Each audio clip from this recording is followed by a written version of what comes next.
acayip ve session görev. Citizen!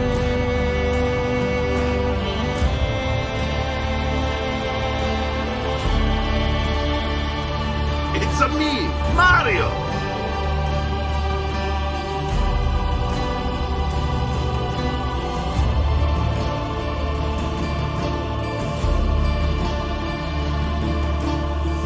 Where is Charles Lee?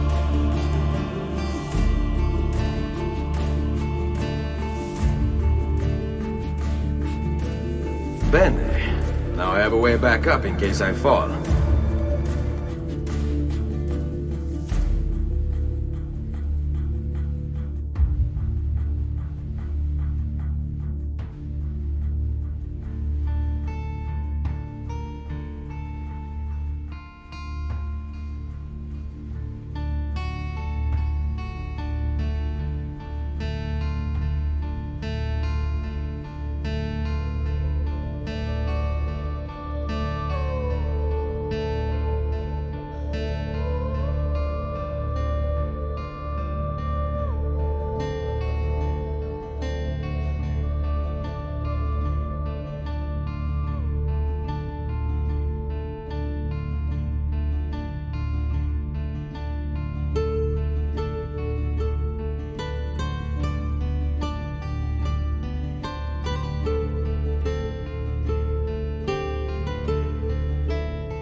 Alright. We are back. with more Assassin's Creed, of course. Today with AC Brotherhood. We're gonna be making a start on the game after having finished our AC2 completionist playthrough. And yeah, before we dive into the game though, we're gonna be watching some stuff, and first we're gonna be having a look at Assassin's Creed Ascendance, which is like a short animated movie made by Ubisoft, which kind of like tackles some of the villains of the game. It's like a bit spoilery in some regards, but also not, because the game scenarios turn out to be a bit different. So it's kind of just like getting a taste a bit for who you're gonna encounter and how the setting is kind of like. And yeah, after that I want to have a look at the E3 trailer to kind of get us a bit hyped for the game. And yeah, then we're gonna jump into it. Very excited. Makes you think of making a Watch Dogs series called Watcher Watchin'. I mean, that's a nice idea. Always having some Watch Dogs. So have you played the first Watch Dogs before?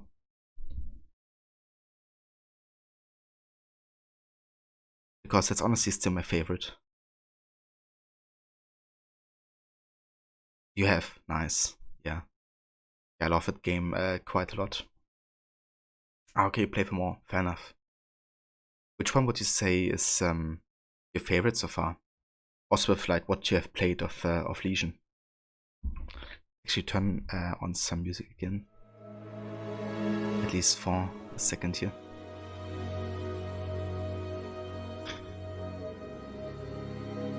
Yeah, I don't know, I definitely like all of the Watch Dogs games. But I think the first is my favorite because of like how dark and gritty it is. And I feel like the mechanics all work really well together. Also the progression for like Aiden and how you become like an absolute badass at the end. One feature I kinda wish the other two games had was the slow motion. I thought that really made first Watch Dogs really cool to play.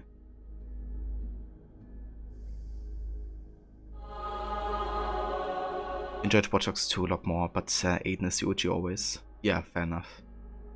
Watch Dogs 2 I thought was excellent still. I thought it was also good with Watch Dogs 2 that they kind of like changed the vibe, you know. Different location, kind of like different kind of story and protagonists. And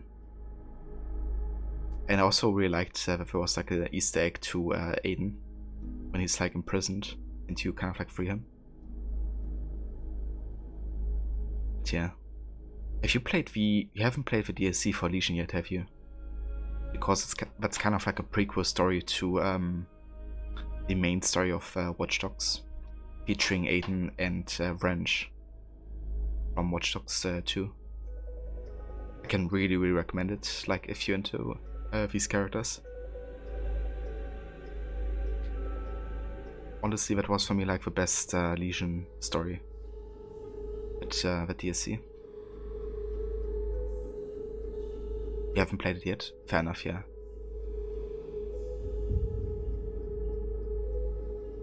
With Legion, you only play the first hour of the game and then multiplayer with me. Yeah. Fair enough.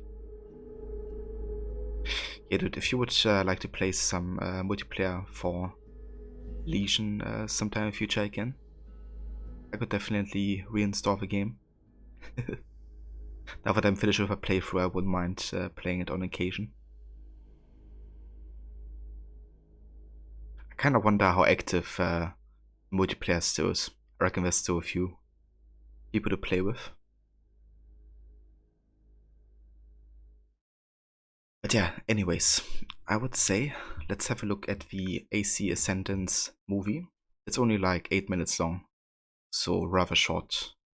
But yeah, let's look into it. The zombie one looks interesting. I haven't really looked into that yet, to be honest. Like I haven't played it, only seen like the trailers for it. But I would be down to check it out.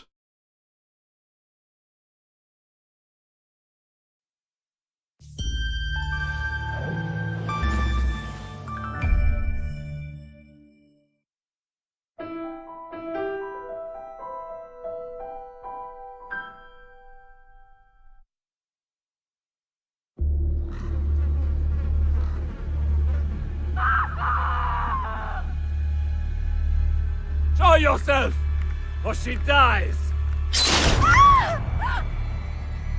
You! Find him! Your cowardice marks you as an Italien! Am I right?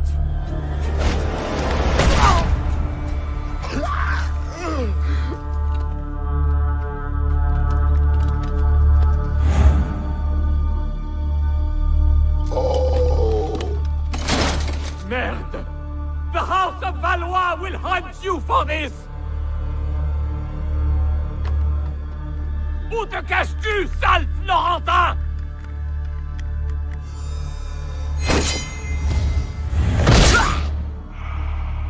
You have slain the wrong man, assassin.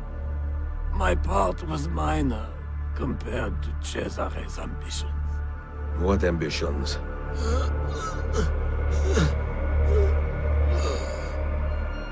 Requiescat in pace.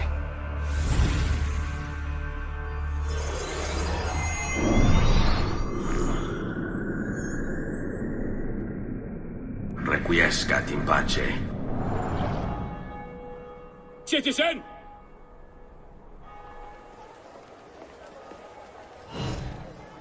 I risk much meeting you here. I will be brief. Just a name. Cesare Borgia. Ezio, he is the last man you would want to cross. I intend to do far more. Tell me of his ambitions. Some tyrants are made, infected by greed and vanity. But some men are bred to be tyrants. Cesare Borgia plotted his bloody ascendance the moment his brother gained the Pope's favor. Cesare was a mere cardinal, Juan the captain general of the church.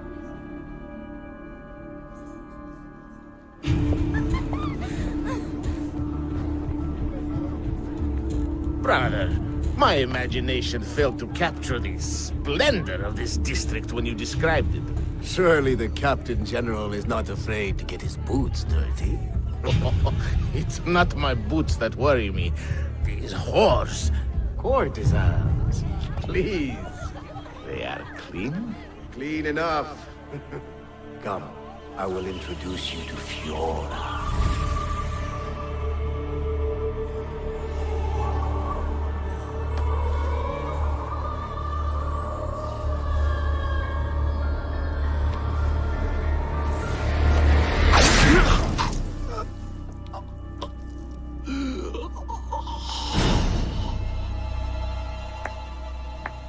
They fished Juan's body from the bottom of the Tevere River, leaving Rodrigo without a captain. As Captain General, Cesare surrounded himself with like-minded despots, cruel and effective men. Ramiro Dorgo, Cesare's sadist, he sent nearly a sixth of his subjects to the gallows. Oliverotto da Fermo, who once invited Fermo's most influential citizens to a banquet and casually slaughtered them. His own uncle was among the dead. Vitellozzo Vitelli, Cesare's syphilitic wild dog, unleashed when terrible examples were to be made. Together, these men conquered Romagna for their Borgia master. But soon their subjects began to rebel. Cesare's response? First, he butchered Dorco, a gift for the people of Cesena. Cesare shifted all blame to his generals. He owned Romagna. He no longer required their brutality. For their lives. Dorco's death must have panicked the others. It did. The remaining generals soon conspired against him. They had their victories. They even took some of Cesare's land.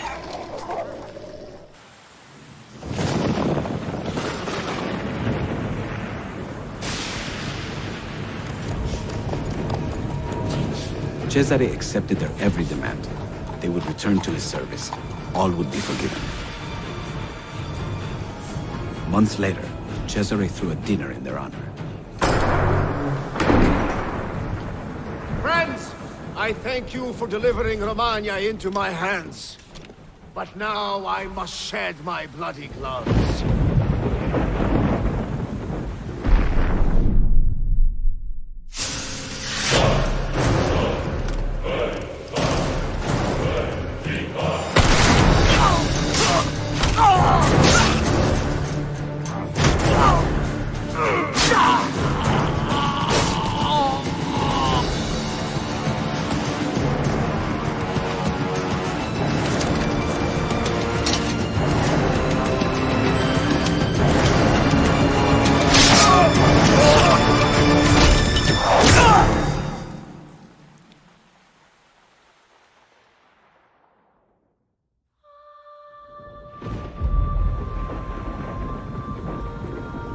I never wished you any harm, Cesare. It was entirely Vitellozzo's plan. Ha! No. Your sacrifice will prove invaluable to me.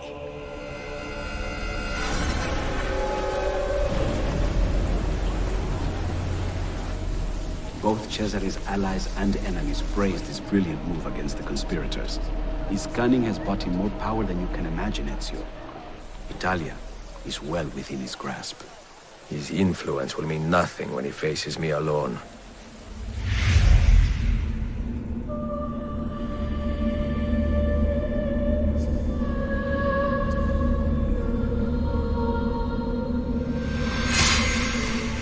I will stop him. I nearly forgot. Here. Grazie, my friend. You will see me soon.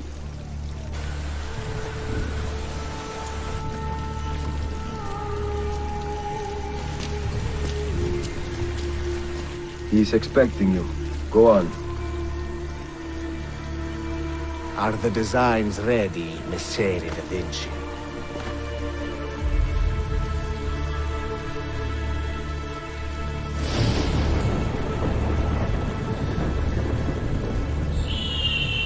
Corruption reigns in Roma. Tyranny has plagued her for too long. My Brotherhood will shift the balance of power. We will liberate her. I am Ezio Auditore, and like my father before me, I am an assassin.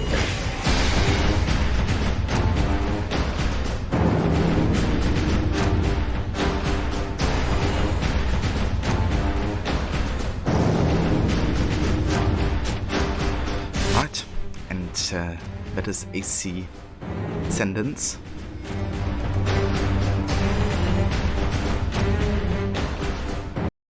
Nice. So giving a bit of an insight into like you know, how Cesare Borgia is like, what a naked-eared and piece of shit he is. But yeah, Roma is very corrupt in this game, to say the least. So hey there, I'm the Brotherhood. How's it going, dude? Welcome in. Hey the Levy. Finish the exam. How did it go? How was it?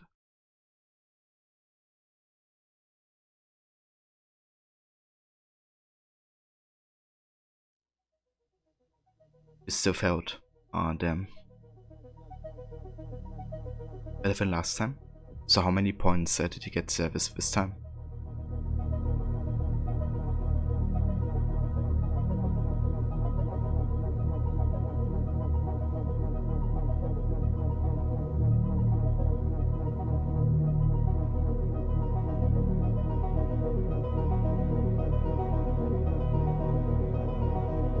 But yeah, I hope you guys are doing well though.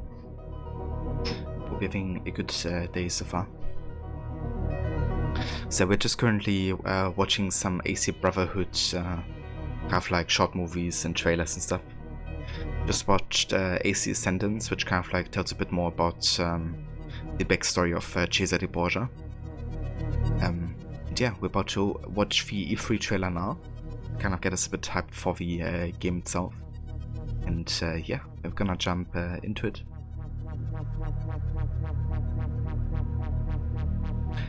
You good? Last day of work and then free off. Hell yeah. Very nice. It's gonna be good to have a couple of days off.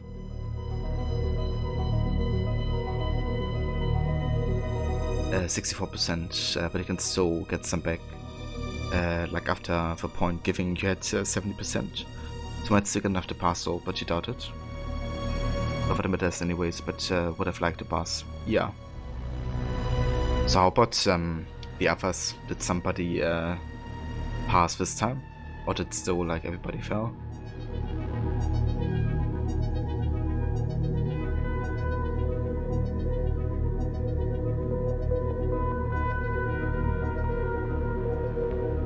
But yeah, I would say let's go ahead for and have a look at this trailer for Brotherhood.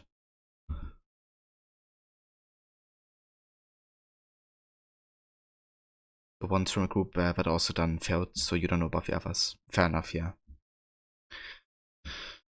Well, at least it's been a bit better, so hopefully next time it might be, you know, enough. But yeah.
Ezio Auditore. Brave of you to stand alone against me, but also quite foolish. Assassin.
Oh, damn. Get the Deadly Harlequin multiplayer character only when you pre-order at GameStop. Product not yet rated.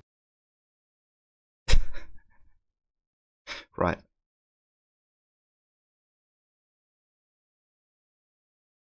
Yeah, 2010, so you guys know now when and where to get it. Best game.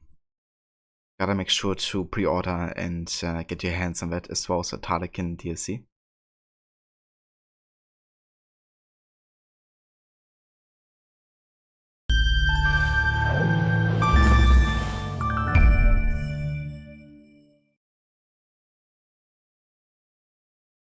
Yeah, dude, 11 years. Crazy to think how old these games are getting. This is a game where you have assassin proteges and you send them on missions. Indeed it is, yeah. You can call them to assassinate your targets. You can send them on missions across Europe. And also like level them up and give them like different gear. Stuff like that.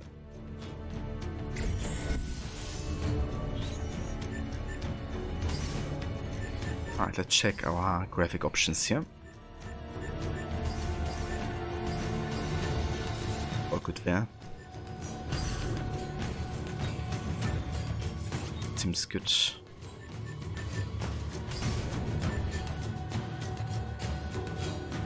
Hey there, Shilalocker. Welcome in, dude. Brotherhood best AC game in your opinion? This game is just yeah, I quite like Brotherhood as well. It's not my personal favorite, but I do really enjoy playing it every time I get into it. And yeah, this time we're gonna be doing not a completionist run, but more like an in-depth run of like all the missions and all the story. And in addition, we're gonna have like a challenge going where we try to get all the optional objectives as well. So yeah, every single mission that we do, including the war machines like the tank and flying machine, gonna be 100%ing.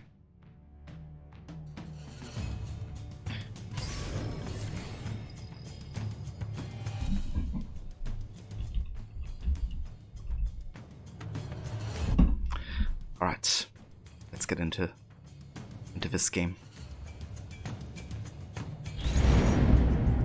I don't think anyone ever expects to wake up one morning and find themselves caught in the middle of a war between two secret organizations. I know I didn't. But here I am. On one side are the Templars, better known these days as Abstergo Industries.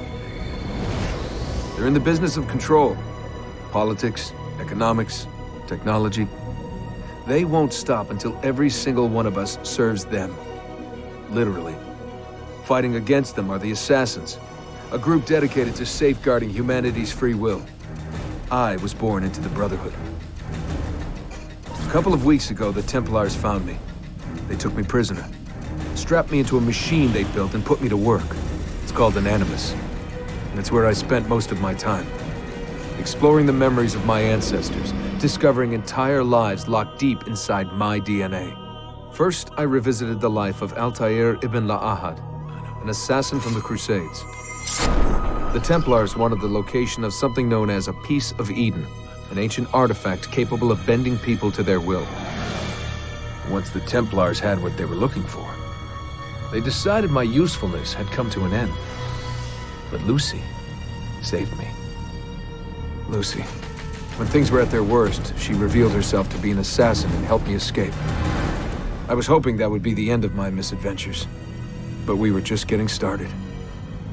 Back into another Animus I went. Now, I'm reliving the memories of Ezio Auditore da Firenze, my ancestor from the Renaissance, searching for a path forward. Through the bleeding effect, I'm becoming an assassin in more than just name. It will come in handy as the Templars prepare to enslave us all. They found us. They've crashed our hideout and we're fleeing the scene looking for a place to hide. Only there isn't any, and time is running short. My name is Desmond Miles, and this is my story.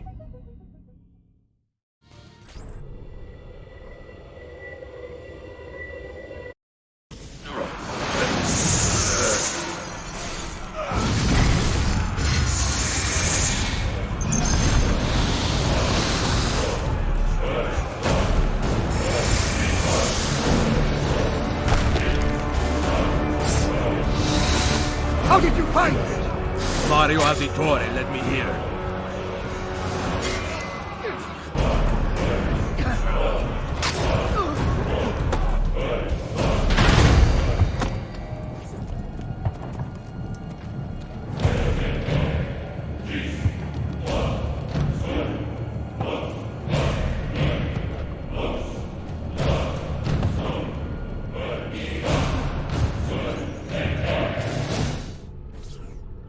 Rebecca, what's going on? I have to run some diagnostics. I'll get back to you.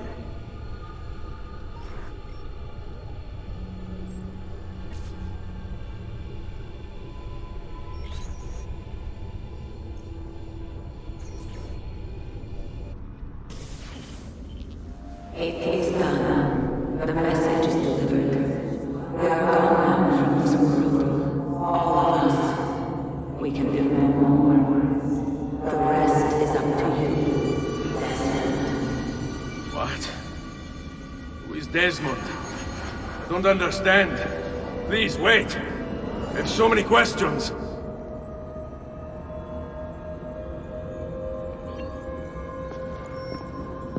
Il Vaticano, December 1499.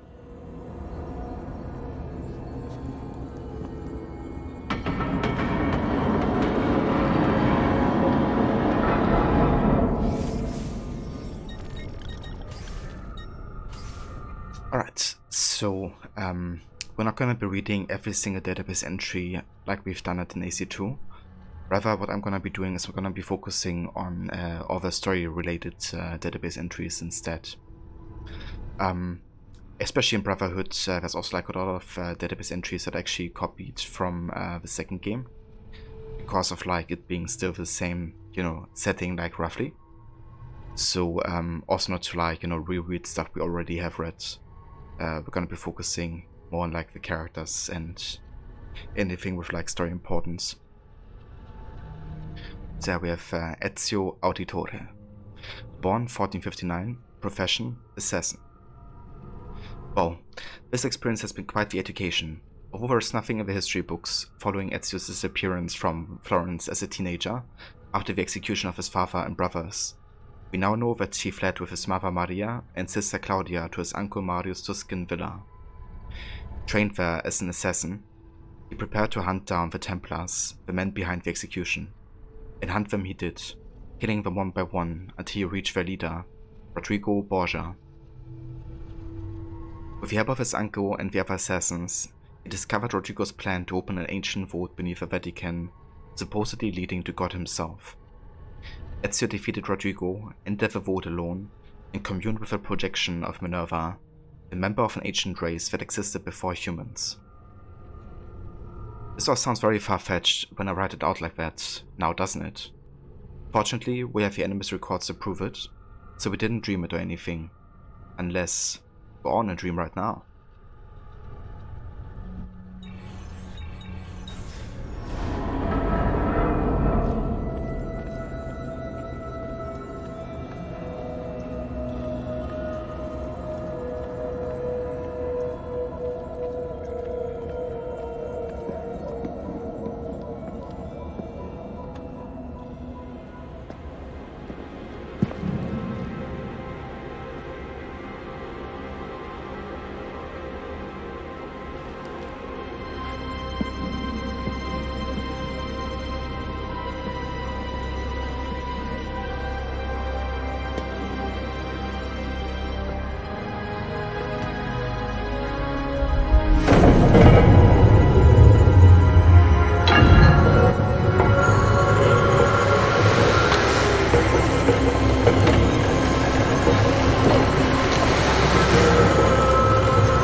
Better in the hands of the earth than in the hands of man. Uncle. What can I say? We sent a single man against an entire army. I was worried. Quick, climb up. We have to get out of here. Indeed. So, unfortunately, Tempo of a vote took the Staff of Eden and the Apple of Eden into the ground, which currently makes it, or at least the Staff of Eden, the Apple of Eden, Ezio still has. But yeah, Staff isn't reachable anymore at this point.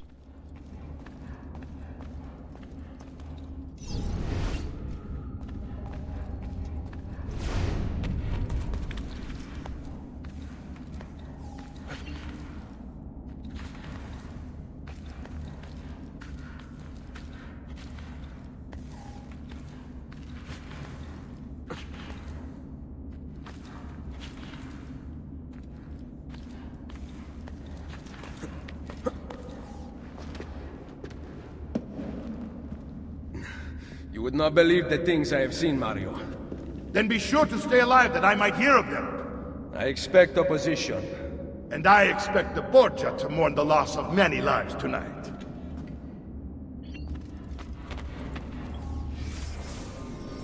Mario Auditore, born 1434, profession condottiero noble.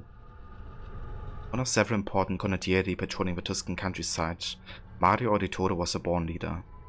He began his military career as a 6-year-old when he played a significant role in the Florentine and Milanese conflict at the Battle of Anghiari. While on an expedition to Monterci with his father, he alerted the Florentine general Micheletto Antinolo to the appearance of several dust clouds over the roads, which signaled a surprise advance by Milanese troops. Thanks to Mario, the Milanese attack was foiled and the Florentines won the battle. Although Mario sided with Florence during Anghiari, for most of his career he defended the interests of his hometown Monteriggioni, derailing Florentine attempts to seize Tuscan territory. While Mario's younger brother Giovanni moved to Florence in 1454 to pursue a career in banking, Mario stayed at the family's villa Monteriggioni, stating in a letter to Giovanni that he preferred fighting like a man to filling out balance sheets. After Giovanni's death, Mario brought Ezio, Claudia, and Maria to the family villa and taught Ezio about the conflict between the Assassins and Templars. Ever since, Ezio and his uncle have been inseparable. Do you keep all your gear from AC2? Looks like a big health bar to start. So yeah, you kind of like start where AC2 ended, like directly, which is why you still have like everything maxed out and like the best gear. However, something's gonna happen that's gonna like produce like a setback, I guess. Where you kind of like lose everything and you have to start fresh, essentially. But yeah, that kind of like happens within the first sequence. So in the second sequence, you kind of like start with 0, essentially.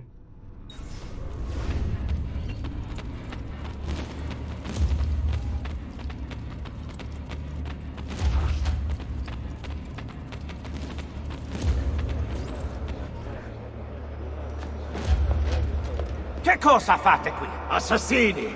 God will see you pay for your crimes! You have desecrated the sanctity of this holy place! You condemn what you do not understand. We must go, Ezio, now! This is the voice of the devil! Yeah, I really do love doing that, especially AC games. I feel like most of them have a point where you don't have the stuff that you kind of like worked on the whole game. Only for them to give it back to you later. Barely. My armor blunted his attack.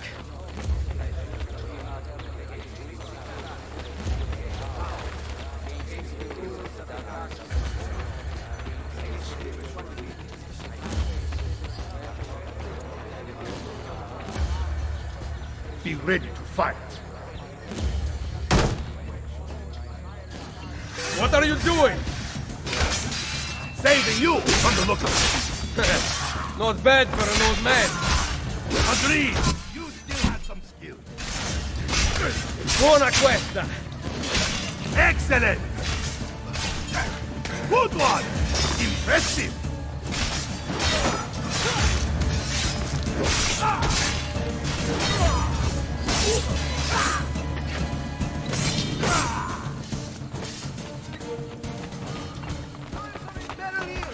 Just leave me in peace, please! Just leave me in peace, please. There's too many of them.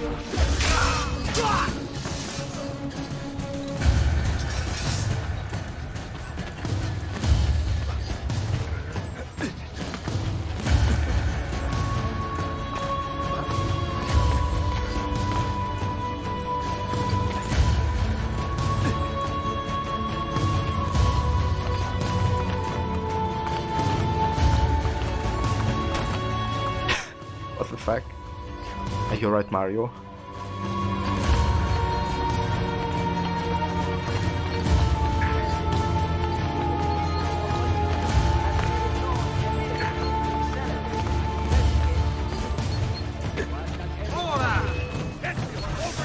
Eccolo! Get him!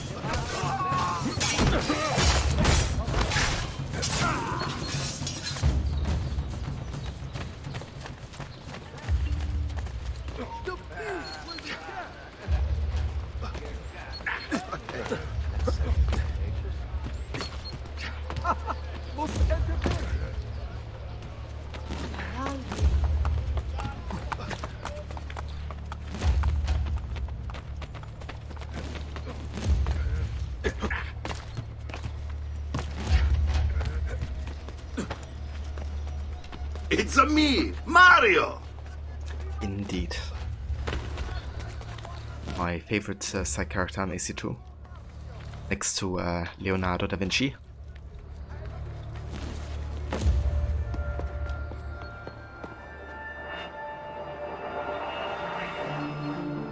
This decision is yours alone to make. Only do so quickly. Give it to me. You can do with it as you will later. Bene. Jump!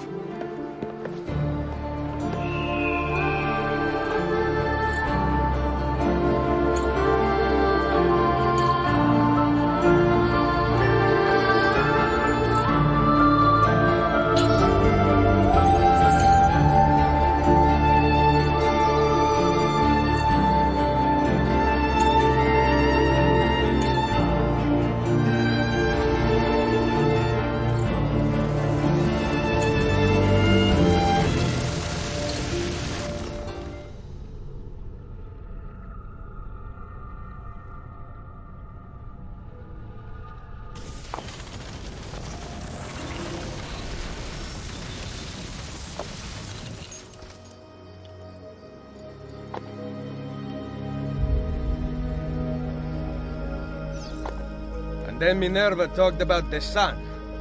She told of a disaster that occurred long ago, and another that is coming. Sometime far in the future, Vero. Then we need not worry about it. See. Perhaps our work is finished. Would that be so bad?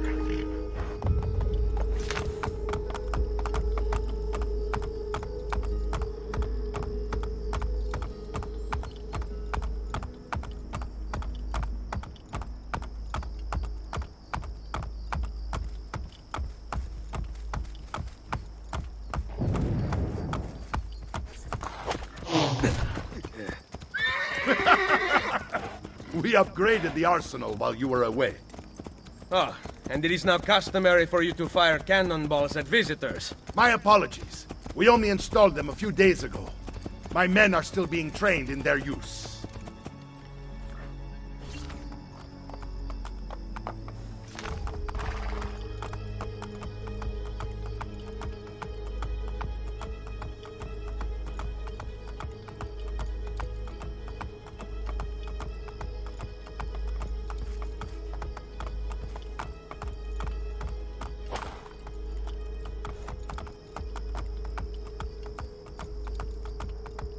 Ah yeah, good old Monteleone.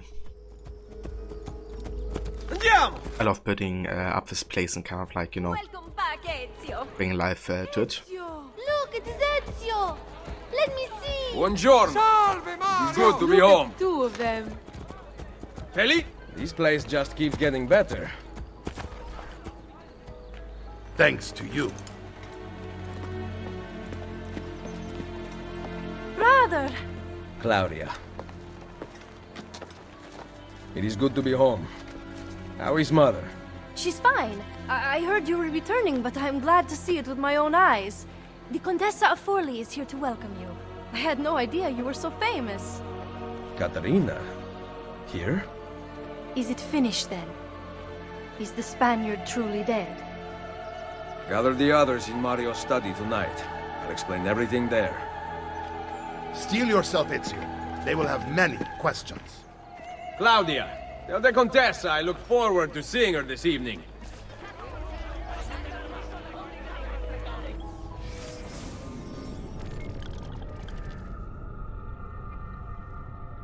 We have Claudia Auditore.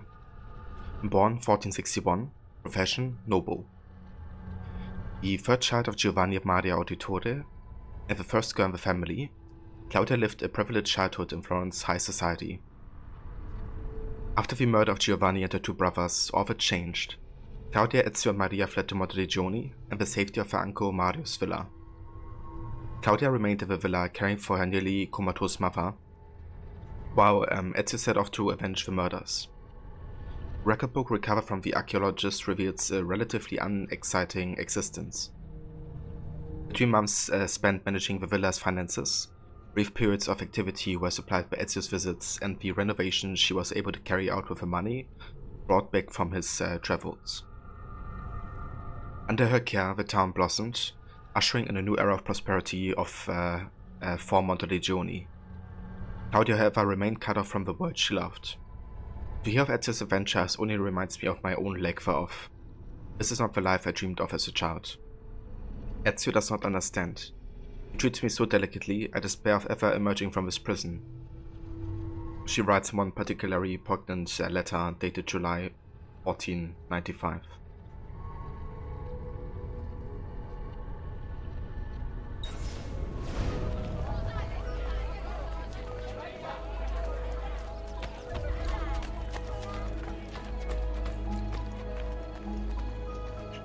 So, definitely understandable that Claudia would feel that, right? Because Ezio's always like, you know, on the road, and he took kind of like care of avenging family.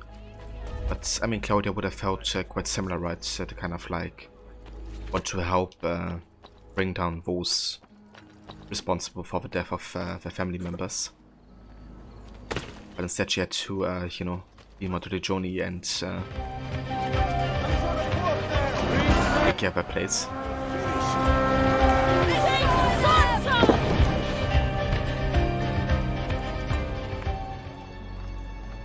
And hey Barot, welcome in Sunny. Thank you so much for the raid.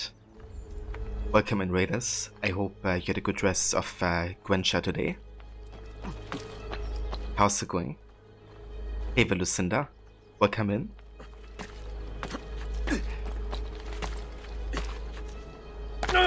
Indeed, Erot raid, I'm the bastard. Yeah, we're just getting started with some Brotherhood. Watched AC Ascendance earlier and the free trailer, and yeah, just started with the first mission of escaping Roma. Our celebration of Roma coming along. It was great. You just did the Syria horse race against the Baron before ending. Ah, nice. So you won the Black Mare, I reckon. Yeah, that quest I've done yesterday, actually.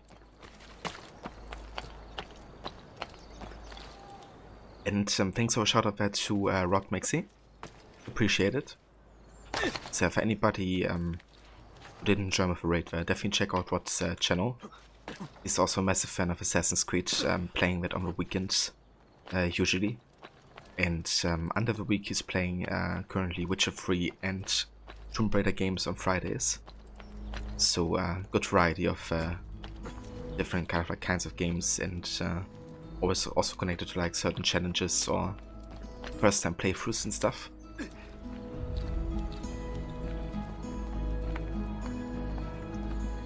Black Mare is serious now? Hell yeah. Also have a Black Bullet. Welcome in. Thank you for joining.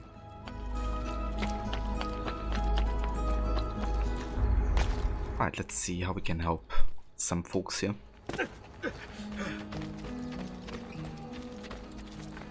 This box is heavy. Need some help? Salve. So many flowers. Your husband must be very lucky. I am the lucky one. I have you here to aid me. Let me see what I can do. Back there, I may have given you the wrong impression. Oh? I have no husband. The flowers are for a party. Am I invited? To Claudia Auditori's birthday party in the villa. If you are willing to help me again, I need someone with class to accompany me. What makes you think I have class? I could tell the moment I saw you. No one in this town walks with such bearing. I'm certain Ezio Auditori himself would be impressed. Oh? What do you know of Ezio? Claudia thinks the world of him, but he rarely visits her. From what I gather, he's distant. She is right. I have been. Oh no. You? The party was intended to be a surprise. Promise you will not tell Claudia. What will you do to keep me quiet? I am sure I can think of several things. I'll be waiting to hear them when we get there. And hey Virgin Jacket, welcome in. How are you doing? Thank you for the host. And that's the voice, Rod. More than happy to give you a shout out to it. Your husband must be very lucky. Indeed, indeed.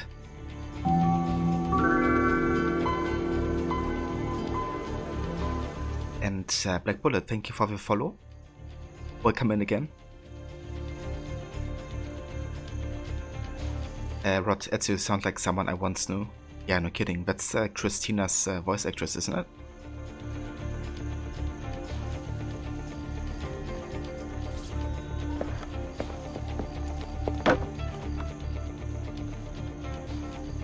Now about earning my silence. I have something in mind. There is one condition. Anything.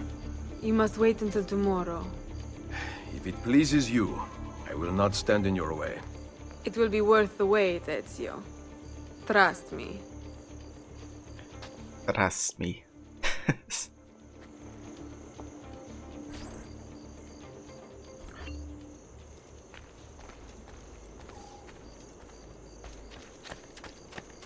And then we never see her again.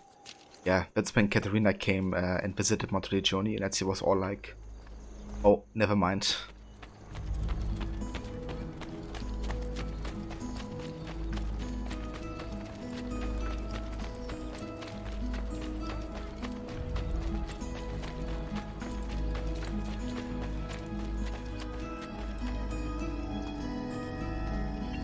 Buongiorno. Ezio, Mario is going to murder me. I have lost his favorite horse. Do not despair. I will bring it back. God bless you, Ezio. Not his best horse.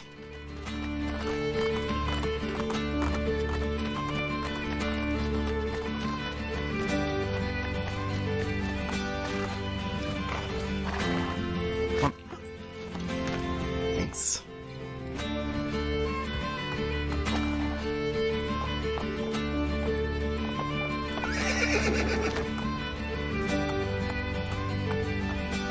I would jump on his head if he found out. Yeah. It's me.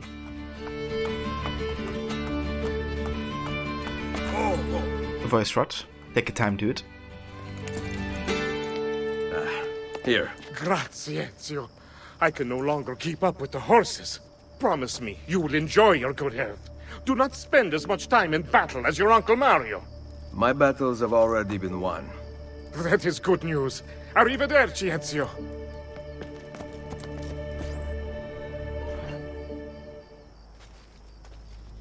Ah, yeah. If only, Ezio. If only. Yeah, there's much more awaiting you.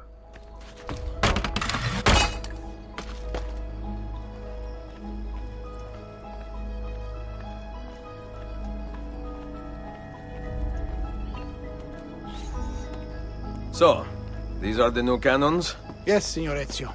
May I try one? Yes, but... Go on, tell him. We cannot seem to make them work properly, and the fool who mounted them is nowhere to be found. Then it is up to me to find him. We do not want to waste your time. It is not any trouble. I have all the time in the world now.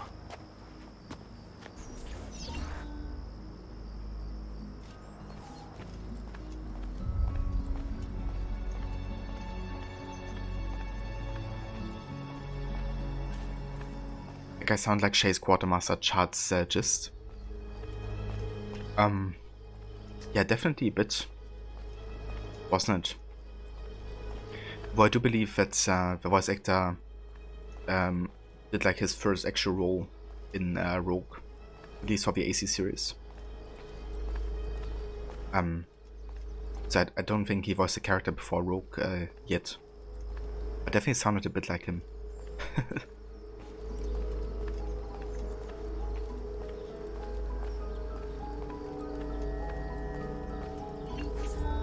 Salve, Messere. We need you to fix the cannons on the battlements. Leave me be. I do not begin repairs before noon. Do you know what time it is? I make cannons, not clocks. If you are busy, someone else will fix them. Uno momento. No one else will touch my cannons. Soldiers have no respect for artillery. They expect a gun to work like magic. You need to feel her out. Give her a little encouragement.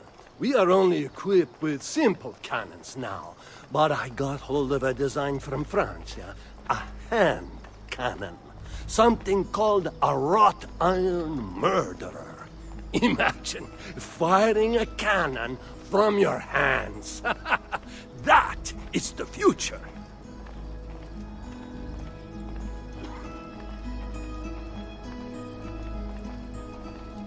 And it's just like, well, I've already done that for like 20 years.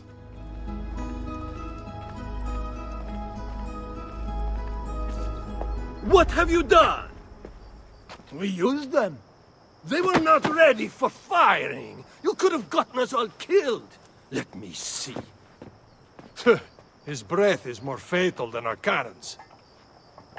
Only when you two fools are shooting them. There, try it.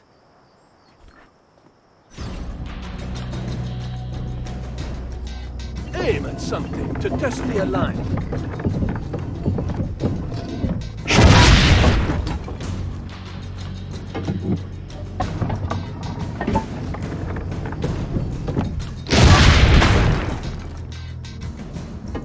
The aiming mechanism is fine.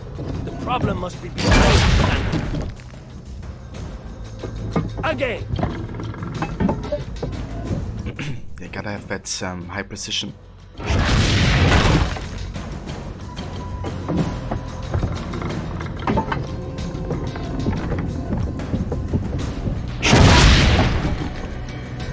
Already looking forward to the cannon mission at the start.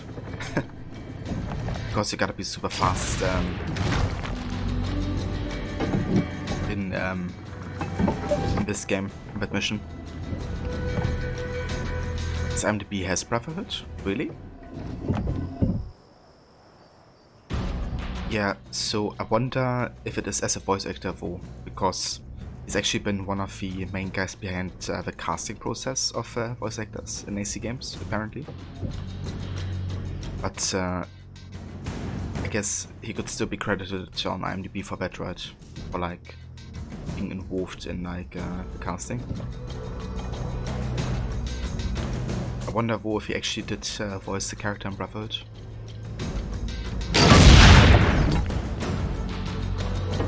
Perfect! At least someone here knows how to shoot. Now, for the other one. Yeah, I remember reading that I must go. was like his first gig as like a voice actor. If you hear the cannons tomorrow, do not worry. We will be practicing at dawn. Too bad it will not do you any good. Very funny. Now fix the second cannon.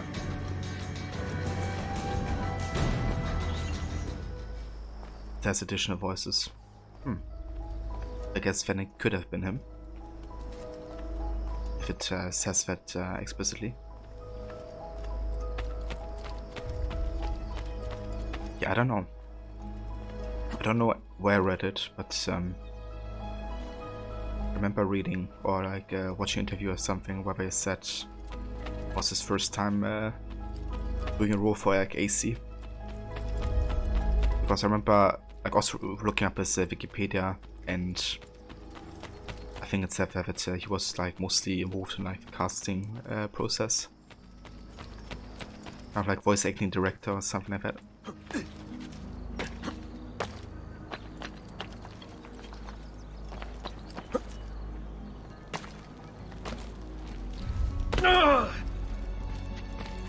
What you tell Maso? Fix the cannon. That's right.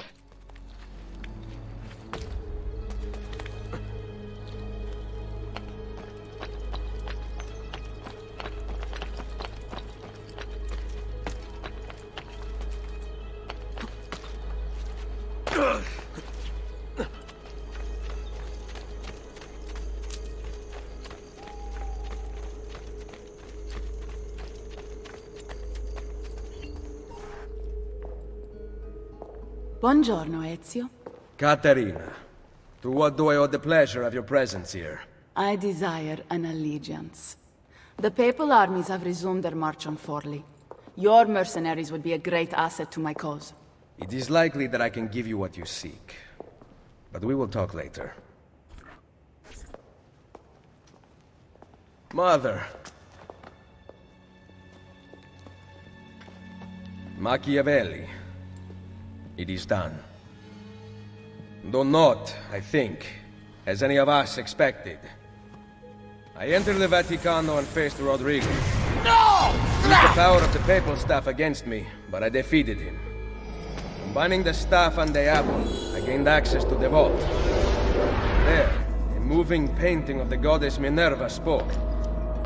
She told of a terrible tragedy to befall mankind in the future, but gave hope of lost temples that will provide aid to humanity.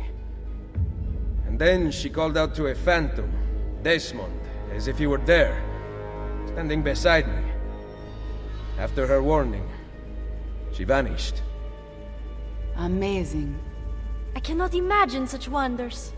The vault did not house the terrible weapon we feared. This is good news. What of this goddess, this Minerva? Did she appear human? Yes, but her words proved otherwise. All of her kind died many years ago. I wish I could show you the magic she performed. Who is Desmond, and where are these temples Minerva spoke of? I do not know. Perhaps we must search for them. Tell me how it ended with Borgia. Did Rodrigo beg forgiveness? Make excuses? Promise power in return? No, none of those things. Interesting. I'm surprised he remained so composed. I let him leave. The Spaniard lives? Once our enemies are dead, we can speak of vaults and gods and ancient places. You should have killed him. We're sure to suffer for it. I am not here to debate the past. Together, we should discuss the future. No. I am leaving immediately for Roma. Ezio, I do not know why you spared him, but I trust your judgment. Machiavelli will come around.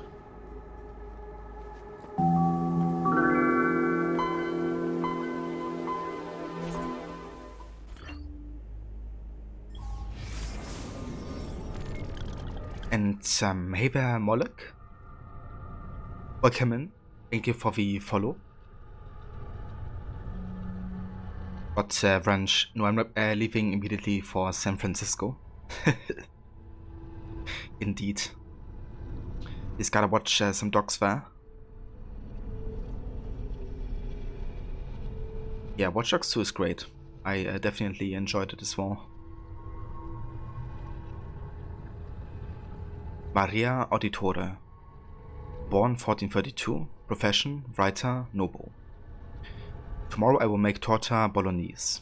I leave to pick up the eggs and meat from the market and will be back in time to open the bakery as the sun strikes the top of the courtyard. A privileged life we lead.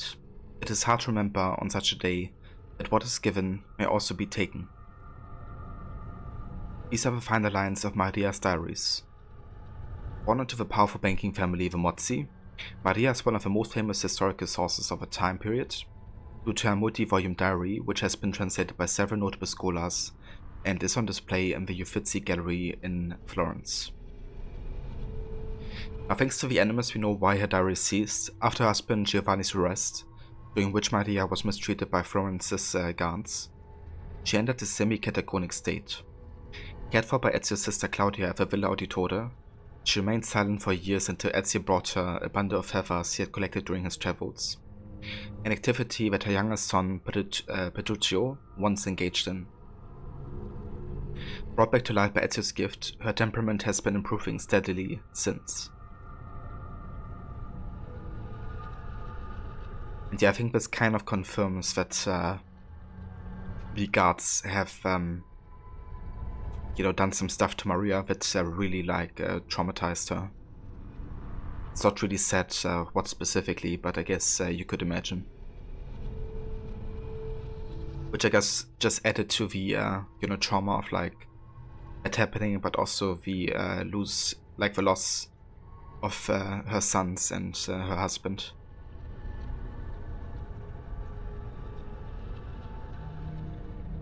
It was the first game you ever bought on your PS4. You have lots of nostalgia for it. Ah, nice. Yeah, it's such a good game and so fun to play. All the missions are just really kind of gems in terms of design and what kind of happens.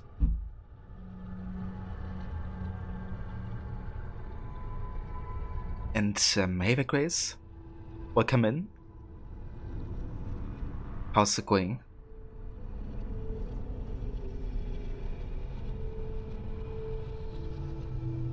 Yeah, I definitely have been there, Molek. With like how many platforms you have on PC nowadays, it's kind of like easy losing oversight of like which games you already have. Thankfully, I've got Overcooked through a giveaway on Epic, so I didn't even have to buy it, I think. Not sure if it was the first or the second game though.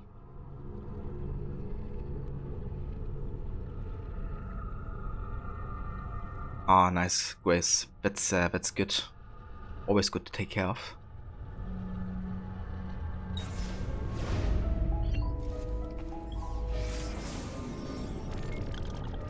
Okay, so this is just a retelling, I think, of a database entry from AC2.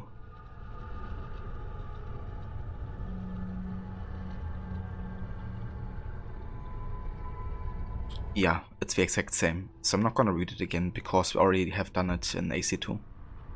Only gonna read the ones that have like any difference or additional information.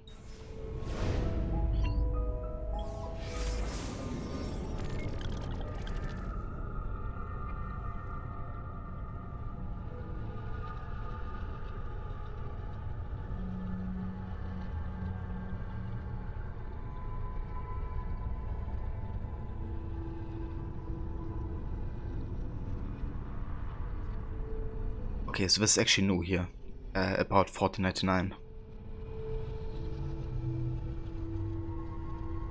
You think you got a copy of Watch Dogs 2 from Epic too? Yeah, they also gave that game away. I think the first and the second.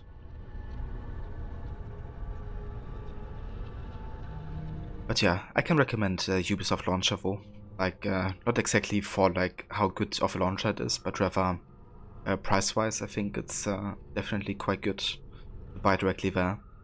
And the thing is, you kind of like force into getting it anyways for a lot of games. Like if you have them on Steam, you automatically get them on Ubisoft and have to start it from there, I guess.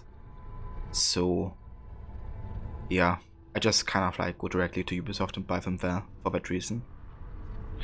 But it doesn't hurt, I guess, to have it on two platforms by buying it on Steam.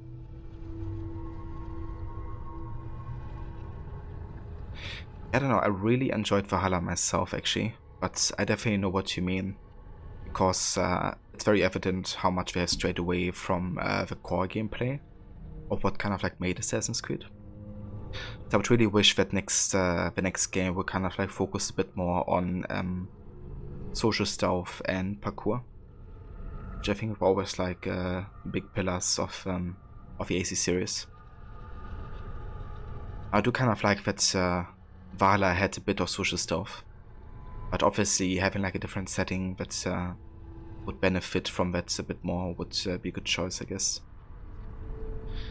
But I think with the past 3 games, we had enough kind of like huge open world games that focus more on like countryside regions and stuff.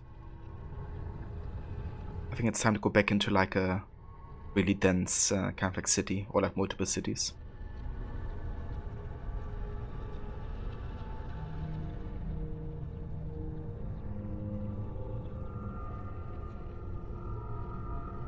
Yeah, same here, I think. Like, Origins is still my favorite from the new ones. But Valhalla is not that far behind. I think Valhalla has some excellent changes and additions. Like, especially lore-wise, Valhalla is really strong, I think. But Origins just makes me kind of like feel. Like, especially for Bike and his journey. It's a very like personal story, I feel. But yeah, so 1499, Cesare, in his quest for territory, decided to return Forli to papal rule. Side note, the papacy claimed ownership of most regions in Italy. These lands were leaned out to rulers, but papal troops could march in and reclaim them at any point, much like libraries set out to burn down the homes of those who keep books checked out for too long. As Cesare marched toward Caterina, she sent the Pope a friendly letter that had been rubbed with a sauce of plague victims. It went downhill from there. As soon as the papal forces became inevitable, Caterina snuck out of Forli with a small company of soldiers on Christmas Day, 1499, and journeyed to Monteriggioni, seeking armed support from Ezio Auditore. And this is very important because it basically confirms that the assault on Monteriggioni wasn't mainly because of the Apple of Eden. It was because Cesare was already going for Caterina, right? Like he attacked Forli. Caterina fled to Monteriggioni with soldiers, which meant that, you know, it was like the next target for Cesare. And given that he was, you know, already on this path of assault, and Ezio immediately came back from Roma, there was no chance for Rodrigo really to warn Cesare or tell him what to do. So it's like a misconception that leaving Rodrigo alive, you know, actually led to the attack on Monteriggioni and the death of Mario. You know, it was actually because there was a war happening and Cesare tried to unify Italy under his banner. That's why the attack on Monteriggioni happened. And Rodrigo even warns later Cesare that he shouldn't, you know, mess with the assassins, so he's kind of like actively working against Cesare. It's a really big misconception that Ezio did like a mistake at the end of AC2 or something, because Rodrigo has barely any influence anymore. He's kind of like a broken person because he realized he's not the prophet. And he's also gonna die rather soon, so he really has no significant influence anymore. The actual person we have to concentrate on is Cesare.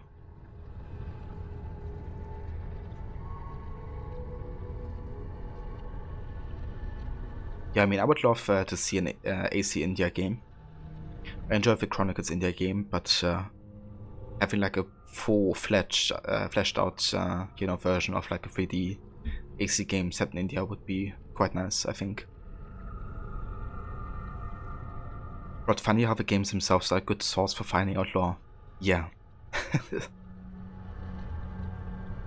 But I guess a lot of developers don't really want to bother checking out the OTA games. I'd rather go on AC Phantom Wiki and look up, you know, sources that can be written by like pretty much anybody.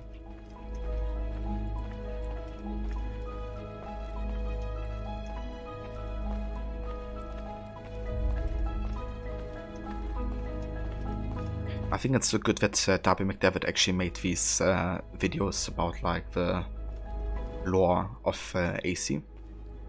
Like who are the Templars, who are the Order of the Ancients, the ones who came before. And kind of like almost define it for people to kind of like reference.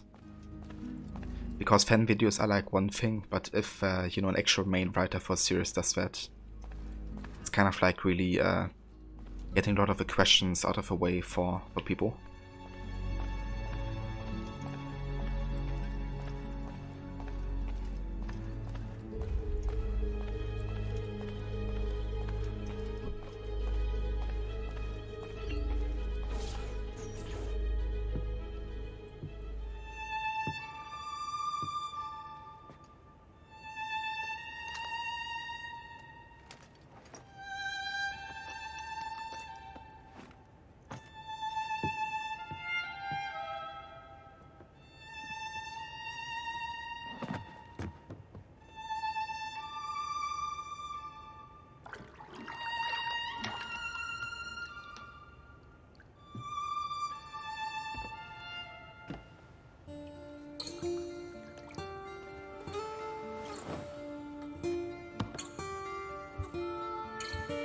Welcome home.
Ready to go again?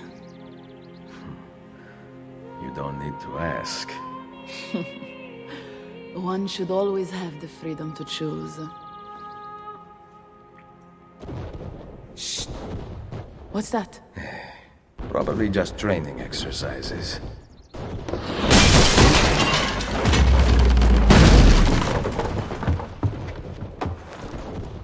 Merda.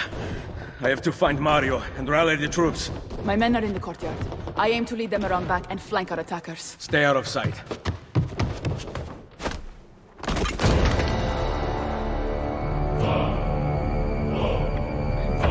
Eva Moller. I don't know what you mean. The explosive climax of that event. Yeah, they're kidding, what?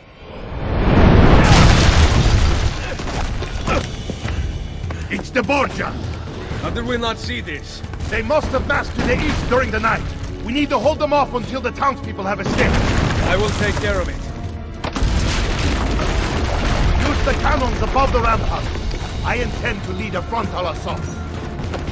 Do you have it? I am keeping it safe. The Borgia must not be allowed to breach the walls until everyone is safely away. Insieme per la vittoria. Insieme. Uncle, be careful. I will.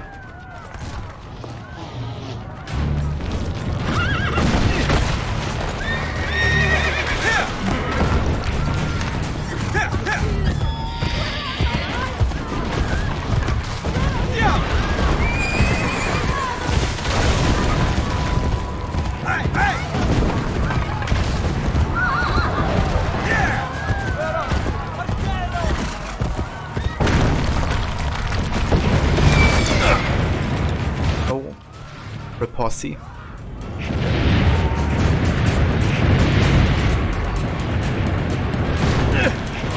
Yeah, good morning, Moller.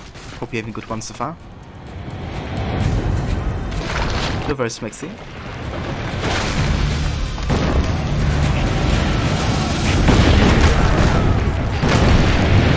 Signora Vittore, thank God! We must protect the villagers escape! Destroy their cannons, signore! Ben, now I have a way back up in case I fall. Ben. Give it, Jay.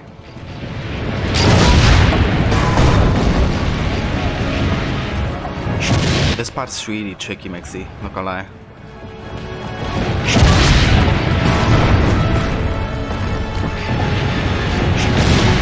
Probably like super fast.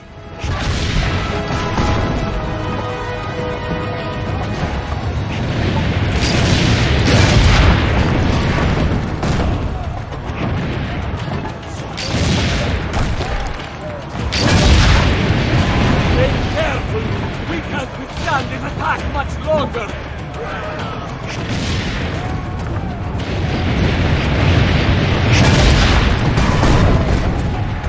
Nearly half the townspeople have made it out! Best thing if you can have like get 3 cannons at the same time, but it's really tricky to pull off.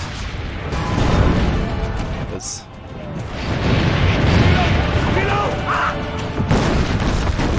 damn it, didn't give the last one. He's dead, signore!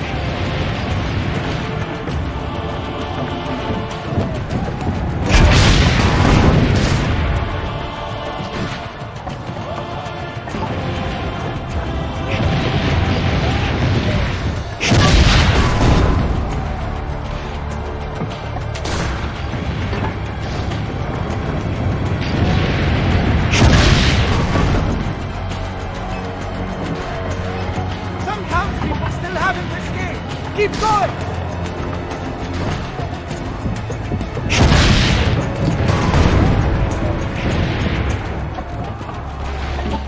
Almost all the townspeople are outside the wall!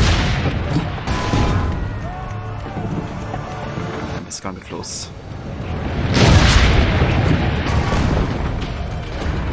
Yeah, made it.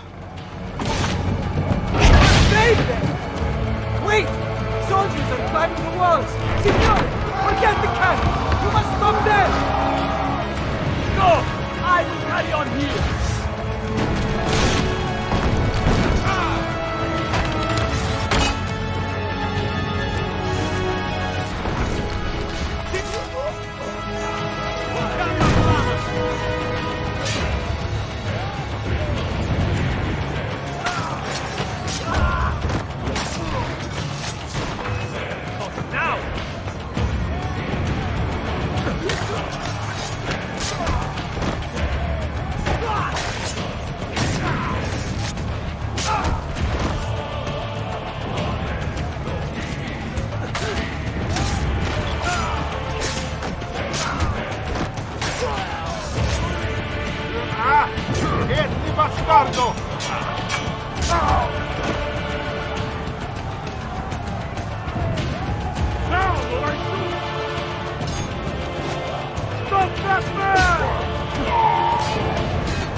Ezio!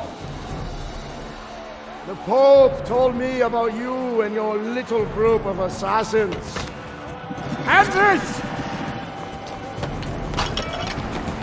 Give me the gun his friend fashioned for us! We've had too much bloodshed. I think a cleansing is in order. So consider this an invitation from my family to yours.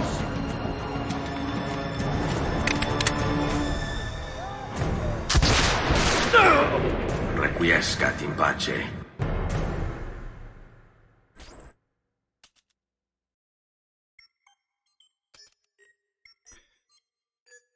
Oh boy. This always hurts. Mario dying. Basta! I can walk. Look out! They are coming! Everyone, retreat to the villa! I cannot fight like this. Stand with me! Yeah, big rest in peace for Mario. It pissed me off so much when I first played Brotherhood, like him dying.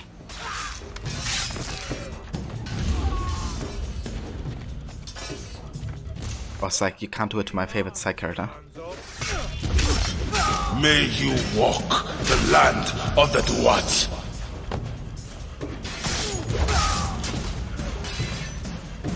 I see! Go! Go!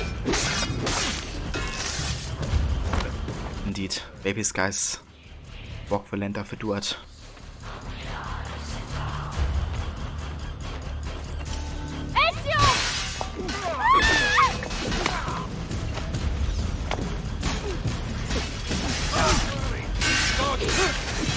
Get inside the sanctuary! Follow me! We won't escape!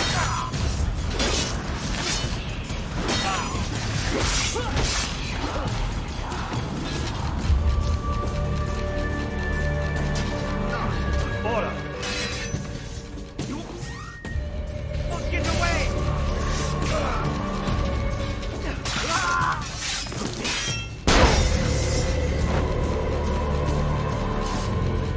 Offos Combo finish das war.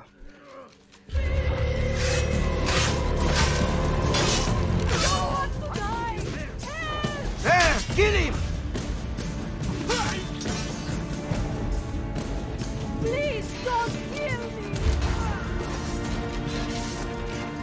What the heck? If they die at the same time? But then there were only 3 of the auto totals left. Yeah, dude. Like, goddammit. Mario was such an important character in AC2, but I guess it's also very symbolic, you know, like losing Monteriggioni also meant losing Mario.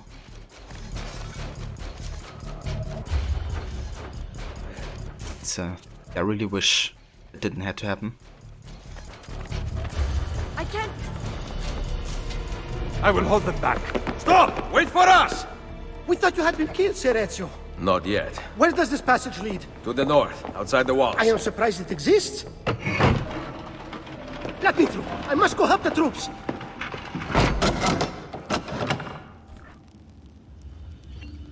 Hurry, Ezio! Where's Mother? Is she alright? I am here, Ezio. Grazie a Dio.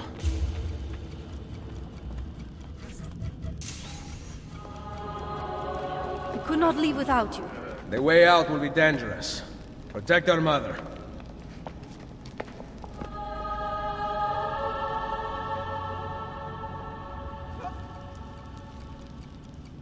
Man, leaving all of that behind.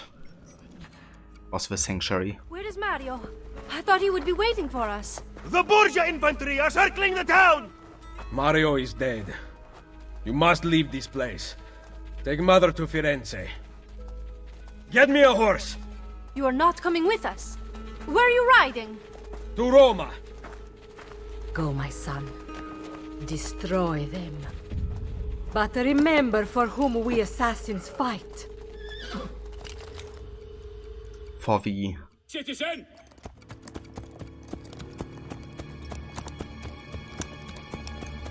Also, thanks for clipping that rod. Yeah, dude, I love his double kill finishers.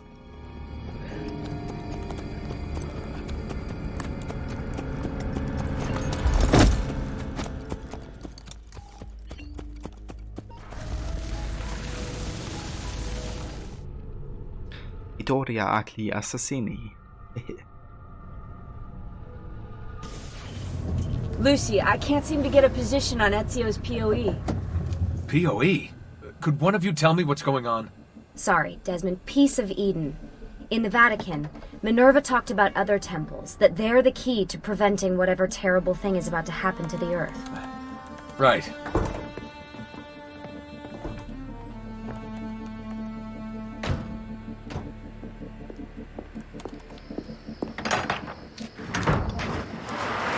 To find the temples, I'm convinced we need to get our hands on Ezio's Apple of Eden.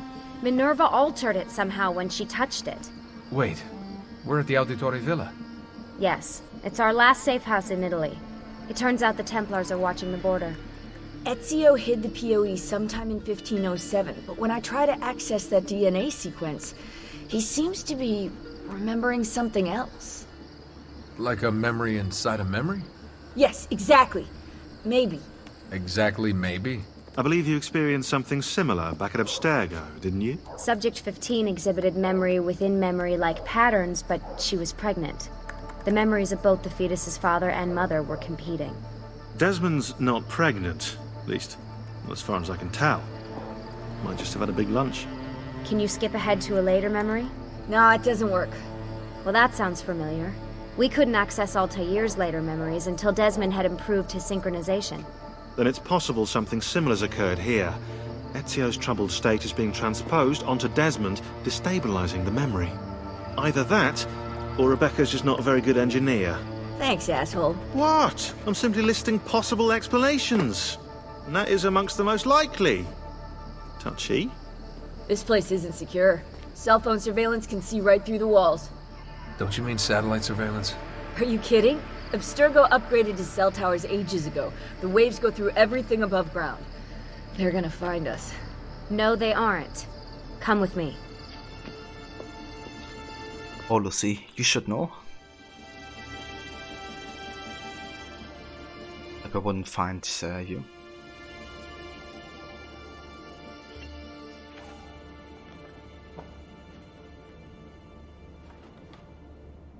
There's a beam blocking it from the inside. We're not getting in this way.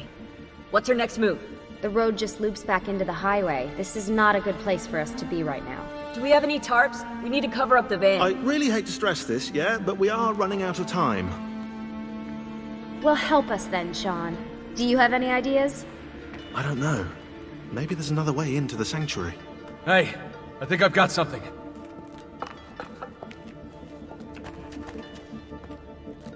Boy, the bleeding effect. It's leading Desmond. Basically synchronizing with Ezio and is seeing his ghosts. Because this is of course like a location that it would make sense to kind of like see the ghost, right? Because they both have visited this place. Ezio in his time and Desmond through the Animus. But yeah, game actually is like, guys, I'm gonna be right back in like 1 to 2 minutes or so.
we're back.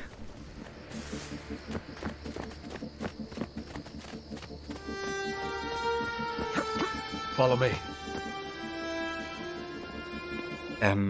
Brought pineapples, onions, and eggs. Yeah, the POE. Best combo on a pizza, of course. Thanks, Rod. Thanks, Cider. Welcome in.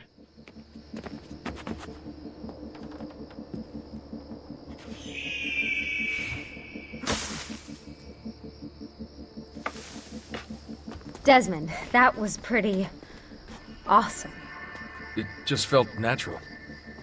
We can get in through here. Good job. We'll just wait up here then, shall we? Yeah, all alone with massive targets painted on our backs. Yeah, you do that, Sean. Why won't this turn on? It's great to be out of the Animus. This isn't exactly my idea of a good time. Well, let me guess. You're more the in-bed at 6 type. What? Desmond? I know how to have fun. That's very convincing. Yeah, I'm convinced. Okay, after we save the world, I'll show you. Wait, can I get that in writing? We have light.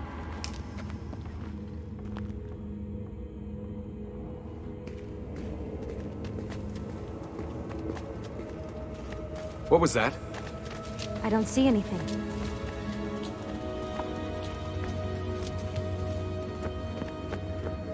Run!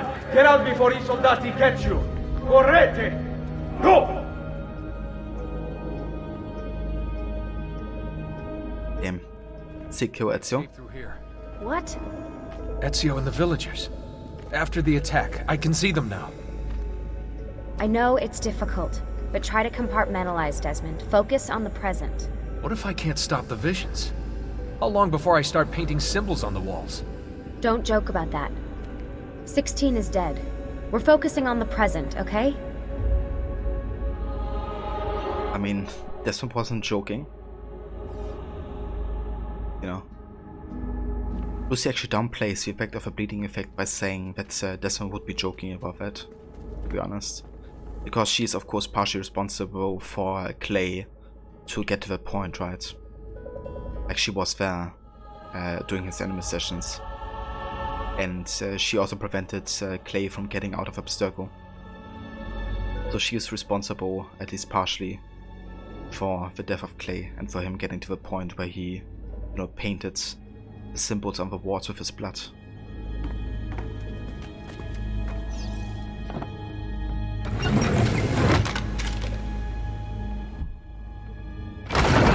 Great, it's stuck. I can get under there. Ready.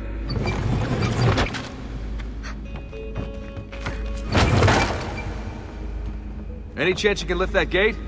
Not unless you want me to end up like that skeleton. I'll find a way around.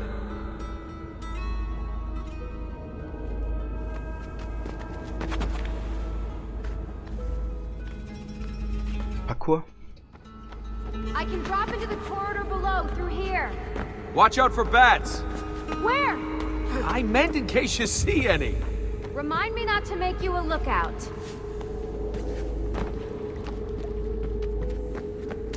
Desmond? There's more ghosts. I'm here, okay? Stay with me.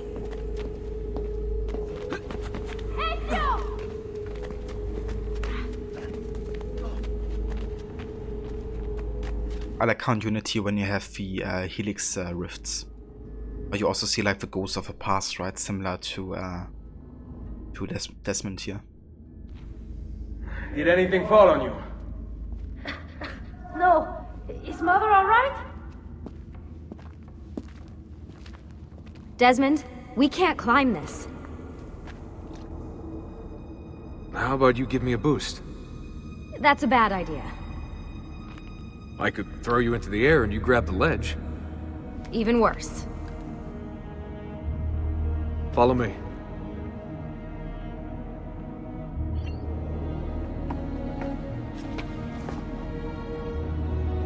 How about this? What are you going to... Nice job. I aim to please. I wonder how old these tunnels are. Middle Ages, probably. Luckily, the beams still hold our weight. After all this time in the Animus, I'm not so sure. Yeah, I didn't want to say anything, but you're really getting fat. Ouch.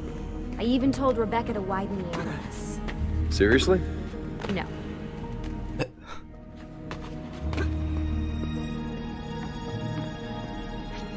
Up we go. Ready. Eva, Zweitleben. Welcome into it.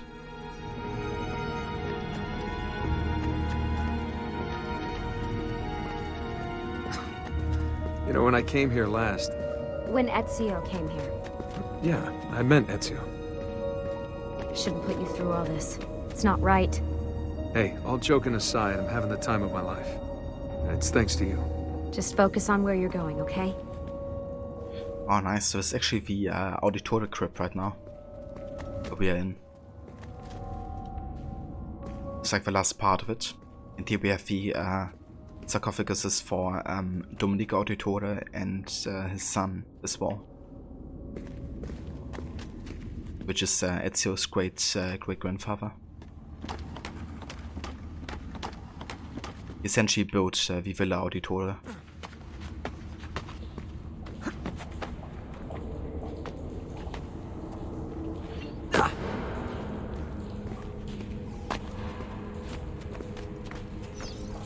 When did this become my job? If I pulled all the levers, then what would be left for you? Nothing. Nice try. Ready?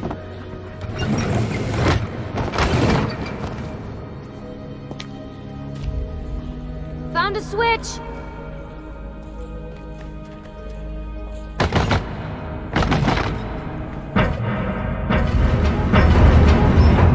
Something's open!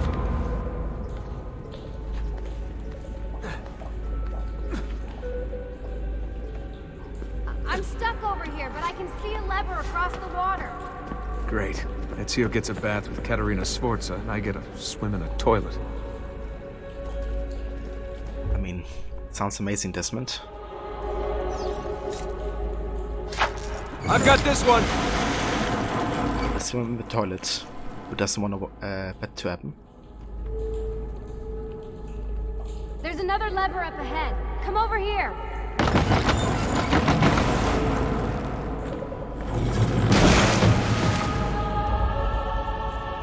Yeah, unfortunately, there's no way to get there without going swimming as well. Yeah, we can't go up here. Can't go up there. Yep, definitely gotta go swim. Oh man, it's freezing! Stop whining. It's easy for you to say. You aren't swimming in medieval toxic waste. Ugh.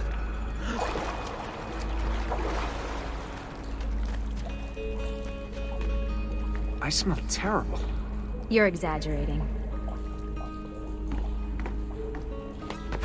Sure. You see the master of downplaying things. This is the time of your life. Yeah.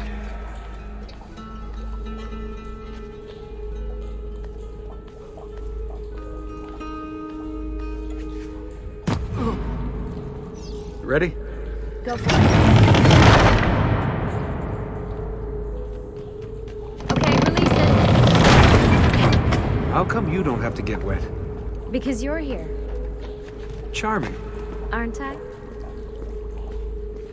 That's flirting. Kinda sad realizing that, I mean, obviously there are maybe some genuine feelings on Lucy's side. But ultimately, you know, she works for the Templars, so definitely gets soured by that fact quite a bit. I've got you. Thanks. Ezio! We are on the other side! Hurry!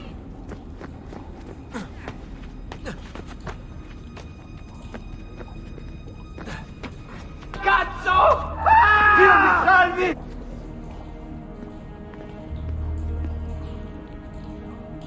flirtatious. Bridge is out. We can't jump this. I have an idea. You'll have to help me. Stand at the edge and get ready. Ready.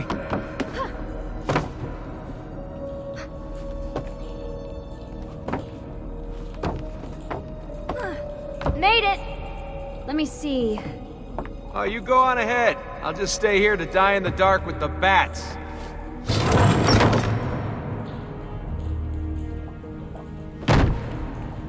Jump across. Nice work. The bats will be disappointed. For now.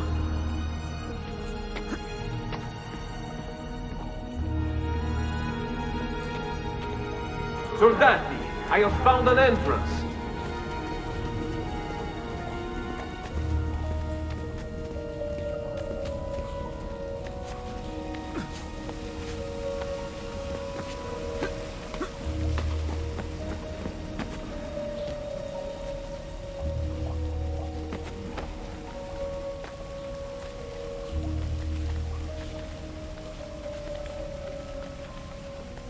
I'll wait here. Good. Let me just go and get that bridge down for you. I did the last one. And I'm sure that will be your last one. Haha, very funny.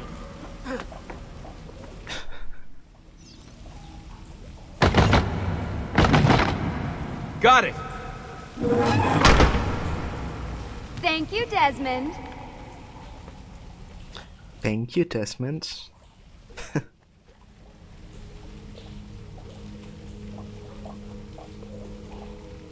Okay, so in 20 minutes or so I gotta go AFK for like 5 minutes. But yeah, only gonna be a short break though.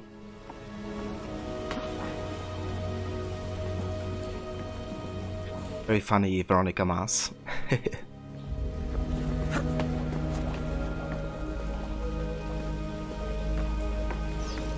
Now it's my turn to even the score. There. Thanks. It's a start. Do your magic.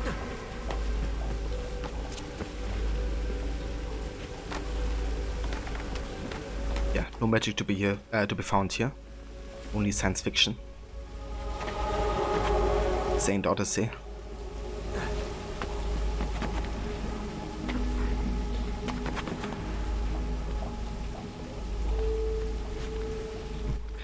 Wingardium Leviosa.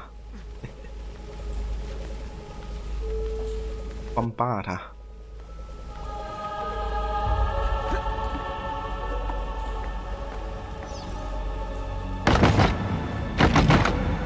Up you go.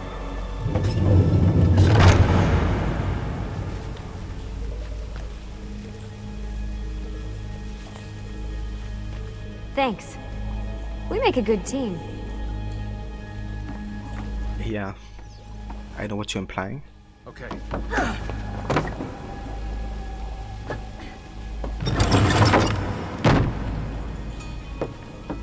Come on, Desmond, let's go.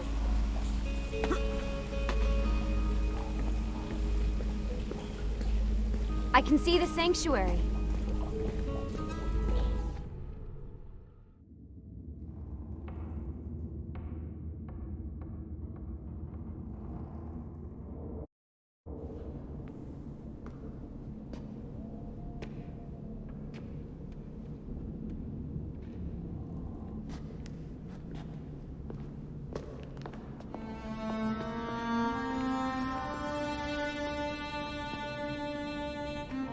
Wow.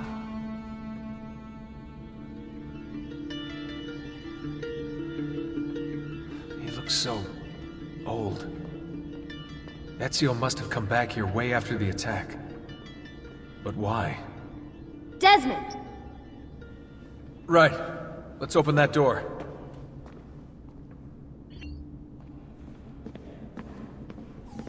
Indeed.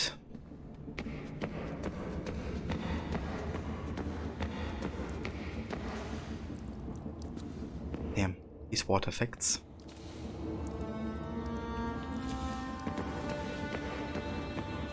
Honestly, this game looks really good. Definitely done a lot of improvements since AC2. I still think AC2 was super atmospheric with you know, the way they created the world and the color patterns and all that type of stuff, but Brotherhood really, I don't know, refined a lot of the stuff like the textures and adding some new effects. Also the lighting is definitely enhanced.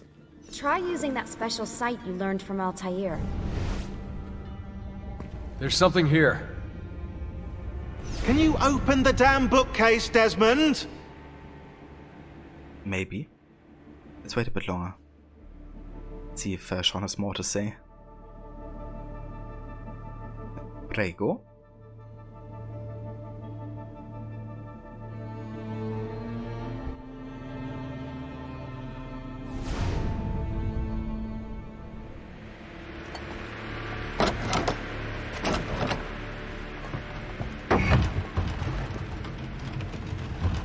You guys did it! About bloody time. What's that? Looks like something Ezio left behind. There are numbers underneath it. 1419, 1420, and 1421. Maybe you should lie down for a bit. No, it's all right. I'm fine. Whoa, they really built this place to last. No signs of structural damage, no cell signal either. Should be safe to set up. Let's get the Animus down there.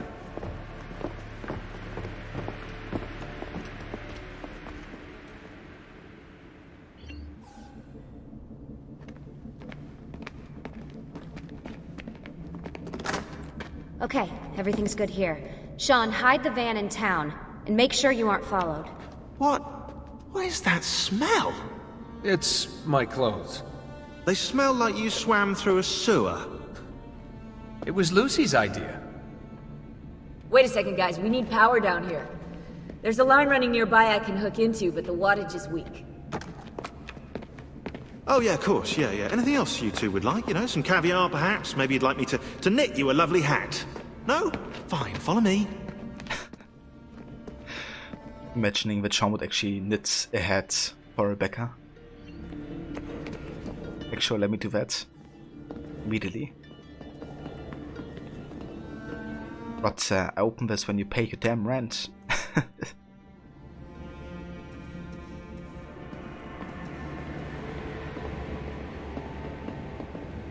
Oh yeah, dude, I'm on it. All these assassins. Also Darius, who looks like nothing like Legacy of First Blade. I wish they had him wear the hidden blade on the inside. But also, like, the way he has a cloak, right? It's all about hiding the freaking hidden blade, and he's the first user of it. But then they, of course, decide to make it on the outside because we're Ubisoft Quebec and we have to go against the grain.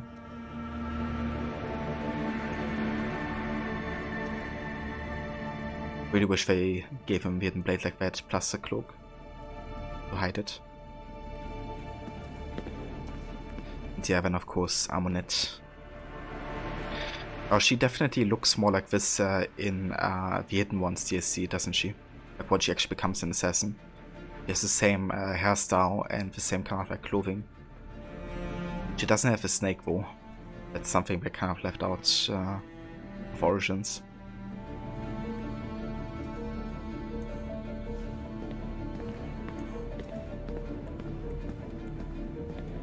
Okay, let's see if I can talk to Lucy. Can't. So as part of our in-depth kind of like run of Brotherhood, I'm also gonna trigger all the modern day conversations and emails. After each sequence, I'm gonna back out of the Animus and try to trigger new interactions in modern day. But you have a pizza, thanks, Sean. Yeah, I have one as well, please. Wouldn't mind some pizza.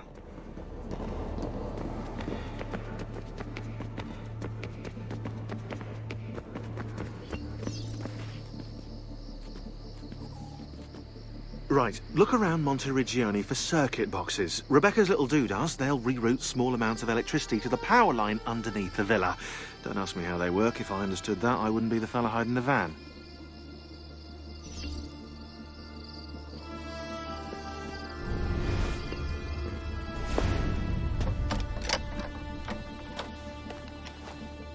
Oh, what coincidence that we have one right next to us.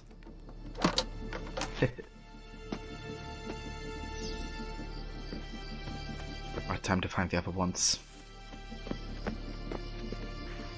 He thinks from their misunderstanding of why Bark loses his ring finger, and they figured they would fix this error by having Darius wear his so it comes out over his wrist instead of underneath. Yeah. The thing is that that has been used before, right? And Bark's first intention is to use it on the inside, but the only reason he lost his ring finger, of course, was that he had to have his hand clenched, I guess, or his fist. So the reason he lost his finger wasn't really because it's like underneath his wrist, I guess. It's because how the situation ended up being, I guess. But yeah, I don't know.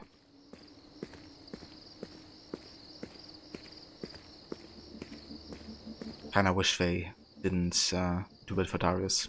I think for A4 it really makes sense, you know, like, because it's all about, okay, yeah, I wanna fight openly. I wanna showcase my enemy what I have. Kind of like an on a bow face-to-face fight. But with Darius, I think it really made sense to conceal the hidden blade.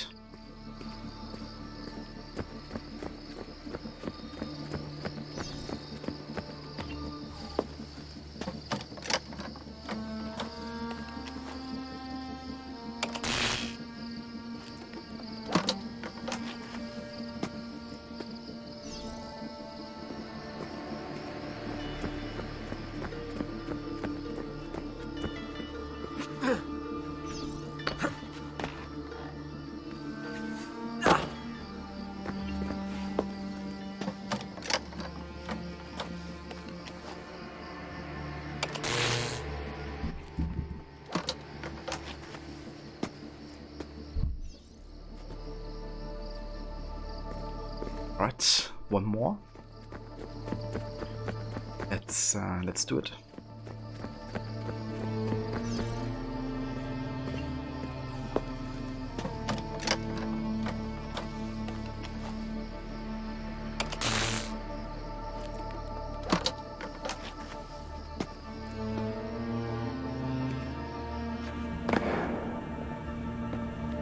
I'm back. Just in time. The sun's rising.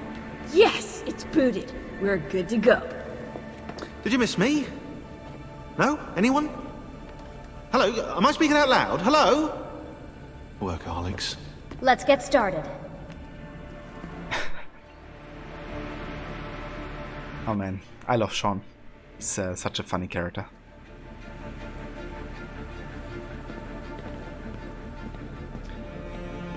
Yeah, Quebec always knows how to ruin something that's been kind of like established in the series.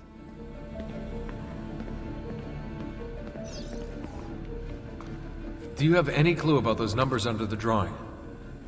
1419, 1420, 1421. Maybe something to do with the 100 Years' War. Or wait, in 1419, Pope Martin V arrived in Florence, right? He left for Rome in 1420, and that was the same year Brunelleschi began building the Duomo. And in 1421...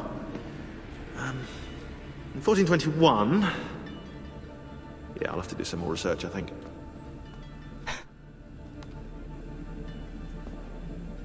Yeah.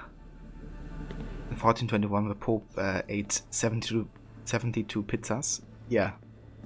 That's how they get the number, which marks the amount of days between the 10th of October and the 21st of December.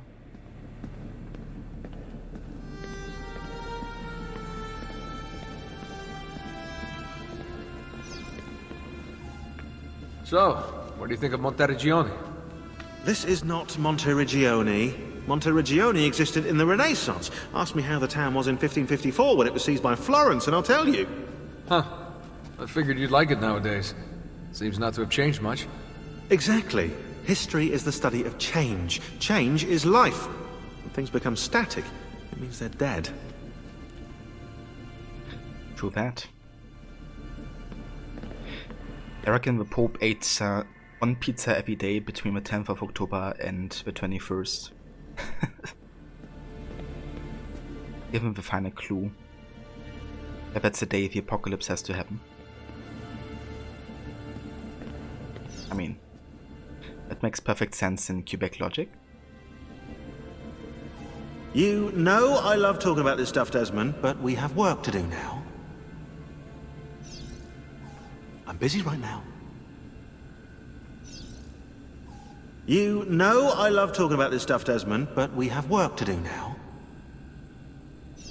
My work requires attention, Desmond. I missed the part where that's my problem. Yeah, entertain me. You can't pay attention to your work. You know I love talking about this stuff, Desmond, but we have work to do now. Get in the Animus, Desmond. What are we gonna do about Abstergo? Wait it out. As soon as we find the apple, I get in contact with our other teams in Europe, but as far as Italy goes, we're on our own. It'd be nice to have some help from above. Our top assassins are busy gathering info about the Templar satellite launch. We've pinpointed several possible facilities in the US, China, and Russia, but there are no clear leads yet.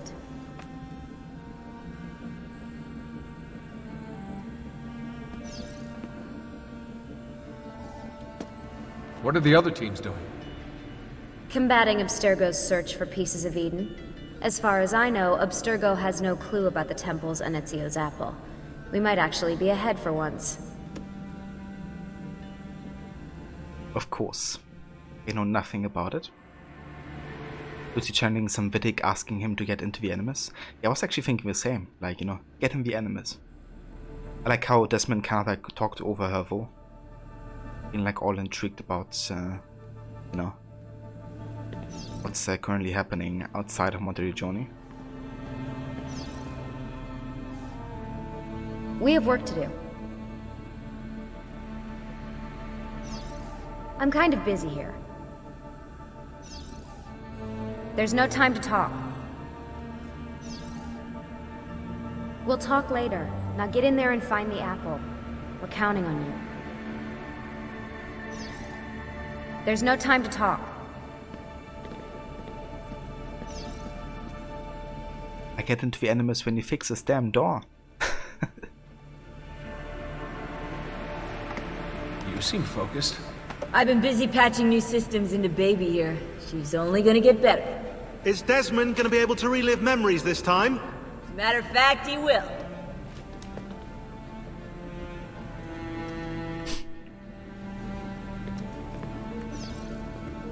I love that Sean and Rebecca end up being together, to be honest.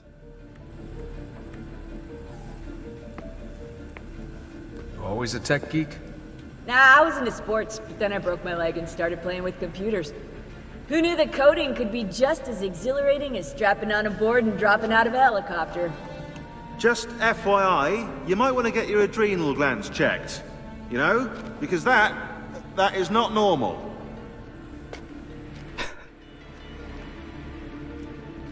Gonna cry, Sean?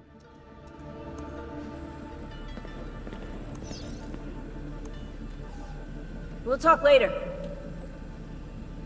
But same here, and I like to think the events in Syndicate are one of the reasons why they ended up together in that way. That's true, yeah. Kind of like the when you know, she's like jumping in front of Sean to kind of like shield him. Definitely showcases how much they care for each other.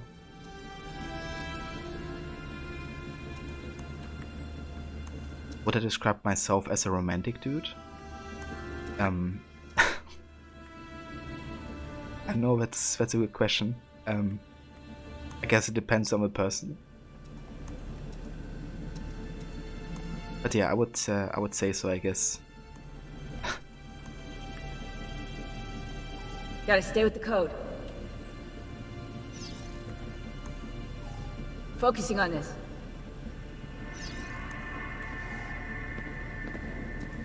Okay, let's have a look at the laptop here. We might have some emails.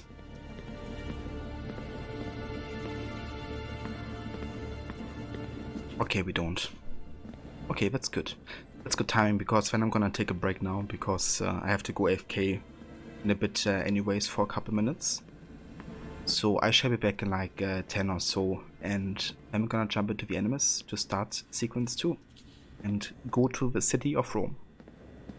So yeah, I will be right back.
Alright, we are back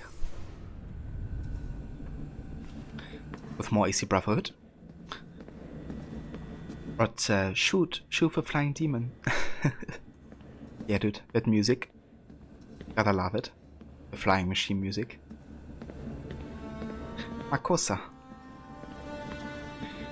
But yeah, we stopped after sequence 1. We just talked to everybody in modern day.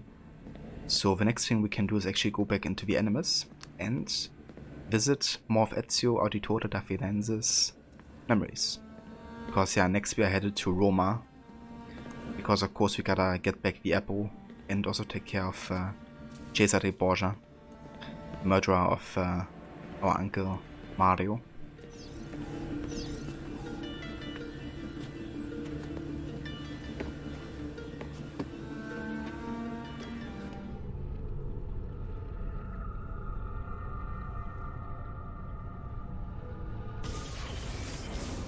As you may have noticed in the van, I've made some improvements to the Animus, and I've also patched in a new VR training program. Here you can show off all those flashy moves you picked up from your ancestors. Let me open one of the missions. Oh yeah, the VR training. So if you do all of these missions, then you actually unlock a Medical Solid outfit.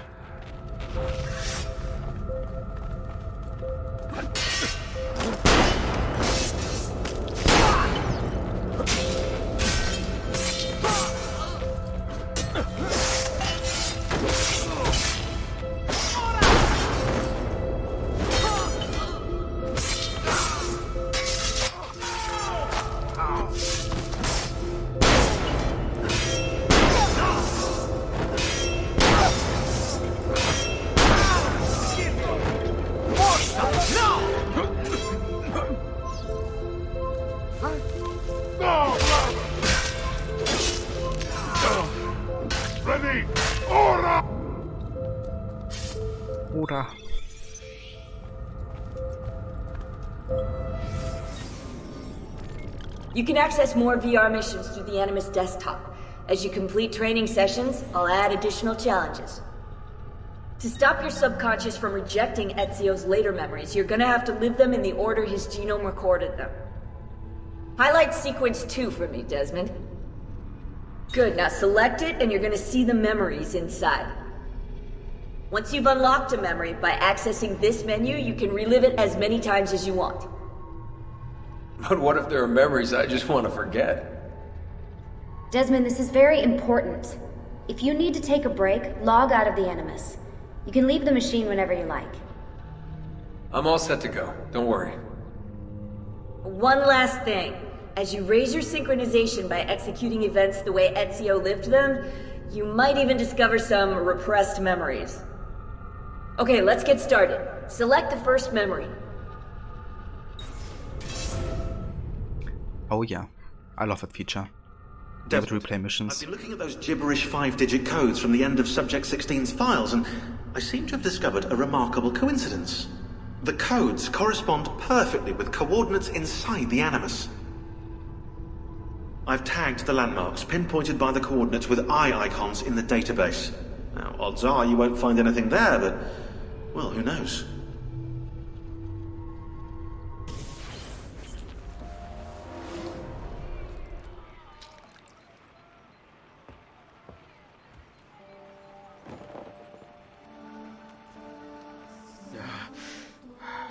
Calmatevi. The pain will end soon. Where have you brought me? Nowhere, Messere. A man left you here. Did he say anything? Only this. You are to meet Messer Machiavelli in front of the Mausoleo di Augusto. Let me help you get dressed. The same man who brought me here gave me these clothes? Si, Messere.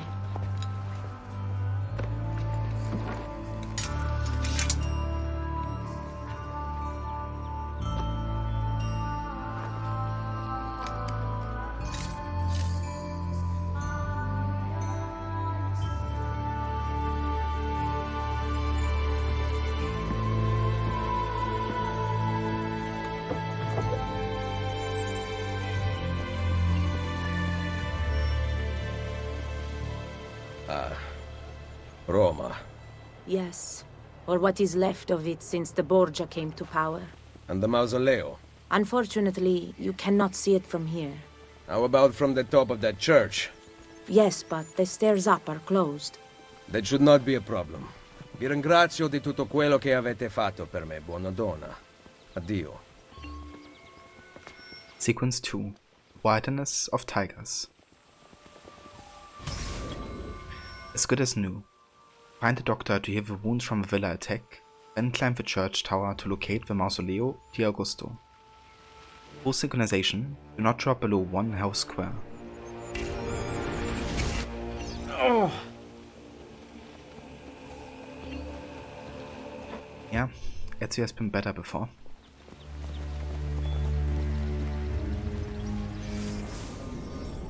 Roma. Evidence suggests a human presence in the area of Rome for at least 10,000 years. The mythology of early Rome tells us that the city was founded by Romulus, who was raised in a cave with his brother Remus by a she-wolf. Apparently, the 2 infant boys took their nourishment from her teat.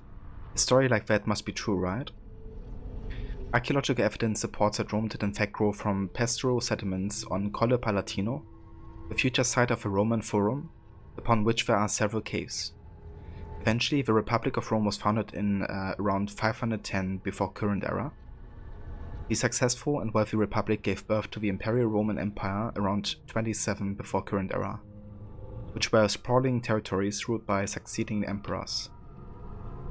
When the empire fell in 476 and the Roman Catholic Church took power in 756, Rome continued to be both an economic and cultural powerhouse in Europe.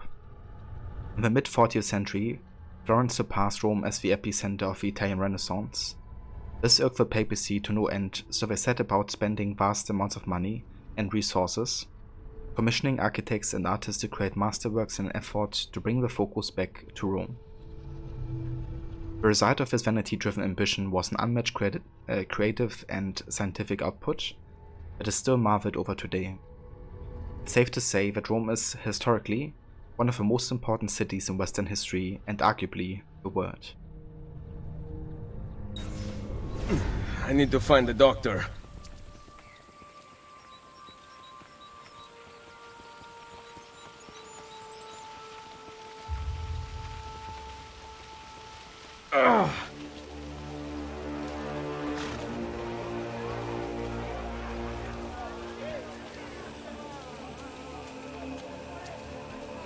My arm. My arm.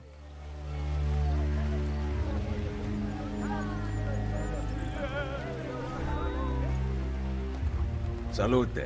I require medicine. Let me look. Someone your age cannot recover from a wound like this with medicine. Here is something to dull the pain. You will heal over time. Grazie. 4 out of 5 doctors would suggest leeches, but they have not proven effective against such things. However, I can recommend several good colleagues around the city. Do you need anything else? Medicine is the wondrous art of... Of course he would recommend leeches. It's all you need.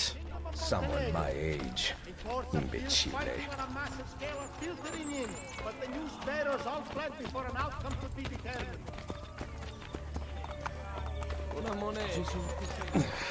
back.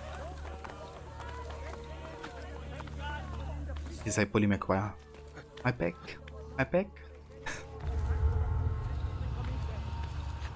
Yeah, it's definitely funny how they play on like Ezio getting older in Brotherhood. Because at this point he's like almost 40 years old, isn't he? He was born like 1459 and this is like 1499 or something.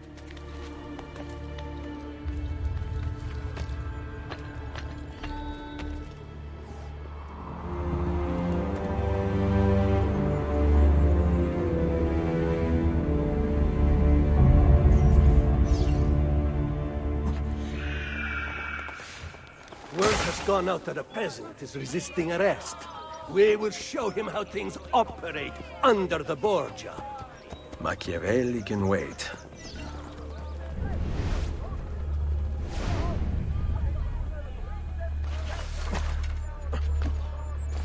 break something, the idiot. Ride bene chi ride ultimo. I suppose I should find a way to stay in shape. Padre cannot make his rounds this From now on, snap inspections on random houses and businesses throughout the area will occur nightly to ensure the safety of all.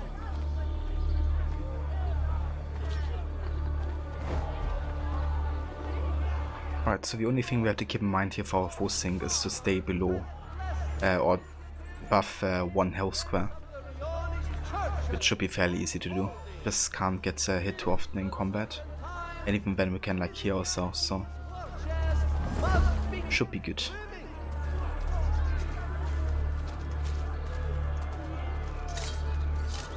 The situation is so bad, even the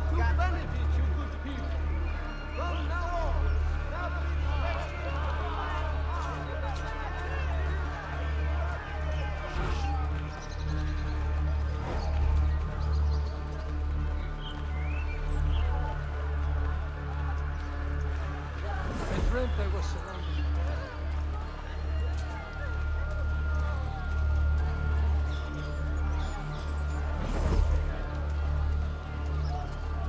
My uncle and cousins were thrown in jail by the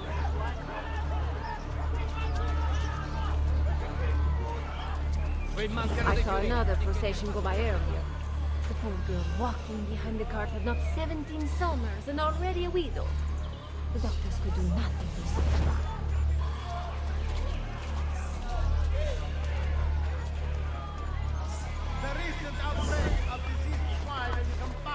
I caught one of those bastardi who was eating my journey. Senato di Roma is making a far-reaching appeal to all Romans to please be careful when taking bricks and marble from old ruins. The section of the Colosseo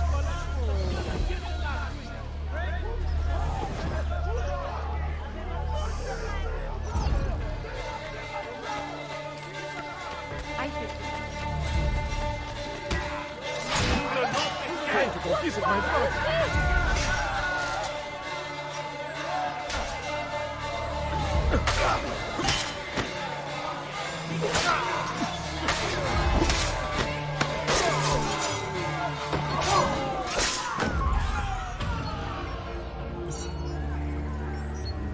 There we go. Our first full sync requirement.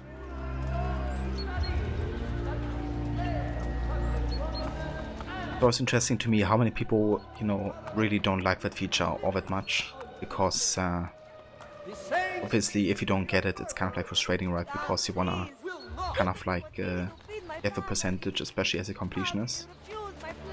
I don't know, I think it really makes sense to have those objectives, you know, kind of like synchronize further with Ezio, but also for that additional kind of like challenge, right? And it's quite nice. Also this woman, they never give up, like this AC1 woman, asking for a bit of coin. Surely there's some... Finally they gave up. She was beautiful. I need money, sir. I'm poor and Porco defiled her. I wish he'd just killed her. I wish he'd just killed La Mia Amata. People who saw her grow up cheered when he spat on her. Smiles on their faces when her neck... I understand. How can you? My Livia was innocent. I have lost family to the rope, to treachery. Il Carnefice watches from his home on the hill above. He threatens to hang me if I cut her rope. Oh, executed. Il Carnefice lives on the hill overlooking the gallows. Locate and kill him. Full sync. Kill your target with the hidden blade. Exactly what, yeah. It's funny because those women haven't even been in AC2 really, right? But kind of like make a comeback from AC1 in Brotherhood.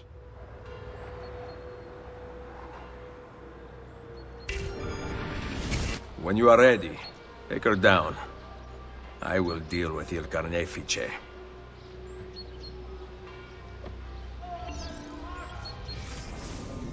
Il Carnefice. Born 1473, profession executioner. There's nothing in the history books about Il Carnefice, so I did a little digging in Abstergo's mainframe. Here's what I found. A natural ally for the Borgia, Il Carnefice kills to the roar of an approving crowd. The other small piece of information I could dig up is that he fancies himself as some sort of twisted artist. I guess that explains the crowd bit.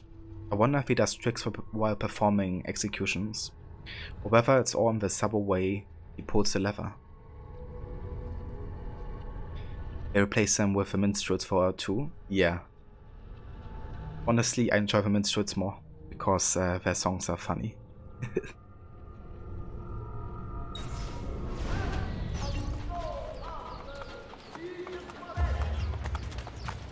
Even if their singing is, you know, or leaves something to be desired.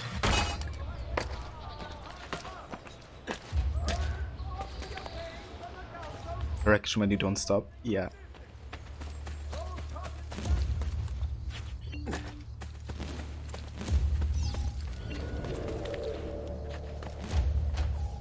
Alright, so for full sync, gotta do a hidden blade kill. Not my best, but it's hard to make art with poor materials.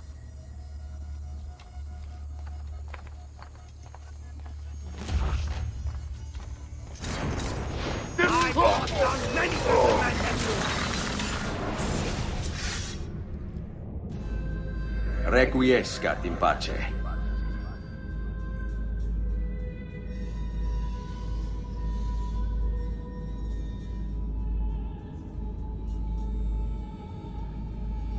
Right! You won't get away!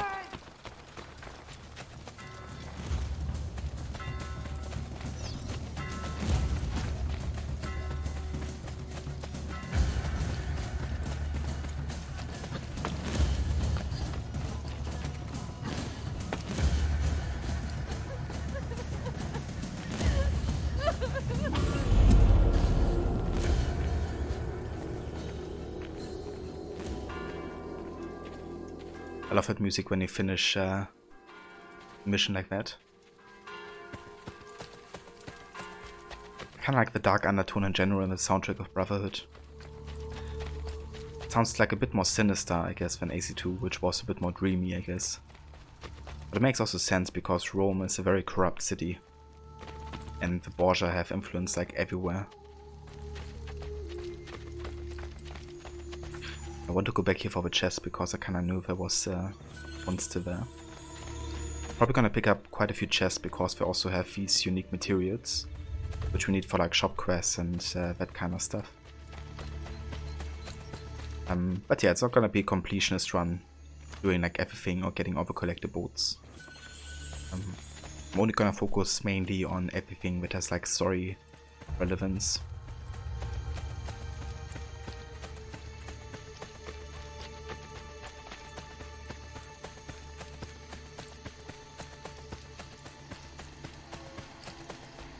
One thing I still have to add to the command, which I kind of forgot, is like all the modern day emails and conversations. But yeah.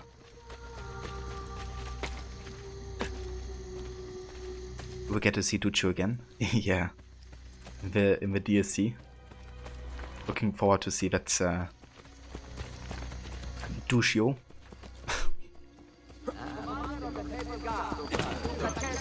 Oops.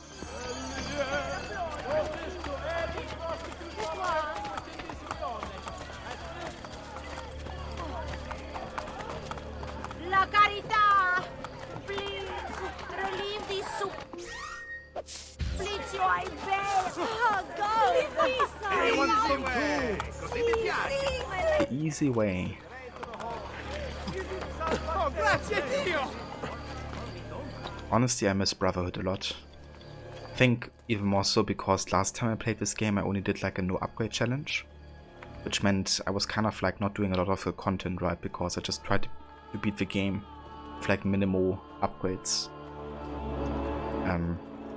I don't know, like I feel like Brotherhood is a lot about the upgrading aspect, so I'm really glad to be doing like more of it this time.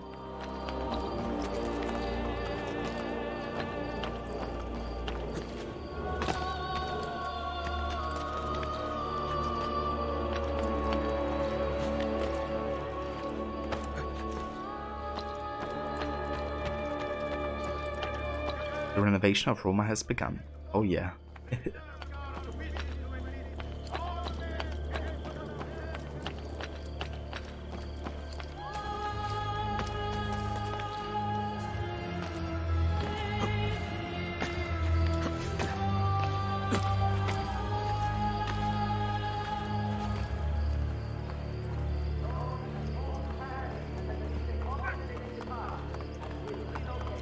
That is one huge flag. Just look at how far that goes.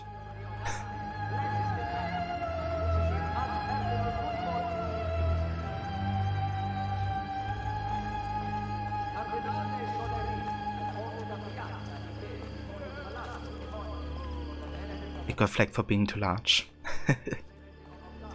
Indeed. I actually wonder if it is as huge once you get there, because you can climb up there, right? I believe. At least later on, once you get access to the area.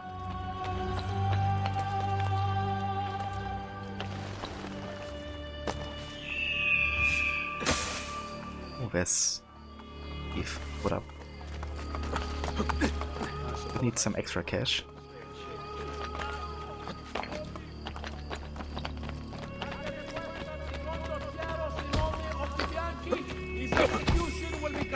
Nice, even got a totem. His honorable surrender makes meeting his demand equally honorable. Campo dei Fiori tomorrow at the usual time.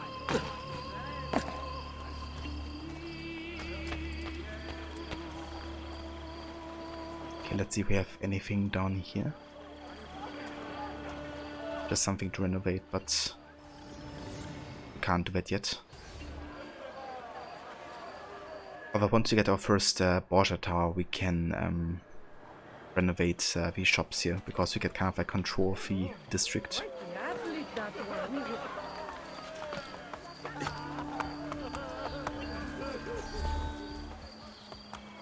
Ezio, what a surprise to see you here. I thought you had sent for me. Never. News of the Villa attack has spread across the city. We were certain that you were dead. Not yet. I am still very much alive. The Borgia must not discover that you escaped them. New men in town. Accompany Machiavelli through Rome, encountering dangers along the way. Foes sink, throw the Borgia captain into the scaffold to kill him. Follow me. Take care not to draw any undue attention. When do I ever? I mean, not with this outfit, Ezio. You would never draw attention to yourself. Being like almost all white. Like all white clothing.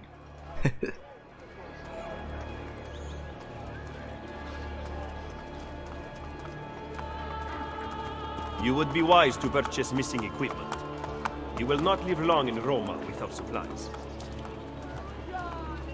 I have my blade. At least we got my boy off to the... And the guards have their guns, courtesy of the Borgia. Fortunately, I can help you. Grazie. While you are in my debt, perhaps you will listen to reason. As soon as I hear some, I will let you know. I like the banter between Machiavelli and Ezio. It's never like, you know, disrespectful, it's more like an actual argument, I guess, where they are legitimately interested in each other's opinion.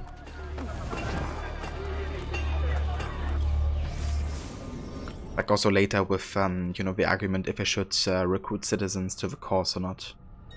Because Machiavelli, being a very cynical personality, is like, you know, trusting into the people is like building on sand, essentially. Whereas Ezio is a lot more hopeful and it's like, you know, this is our chance to beat the Borgias by building up a brotherhood. Which is also why he kind of becomes the Mentore later on, right? Because he was the one building up a brotherhood. Okay, so we can buy the Roman Sporters, giving us +1 health and +3 resistance.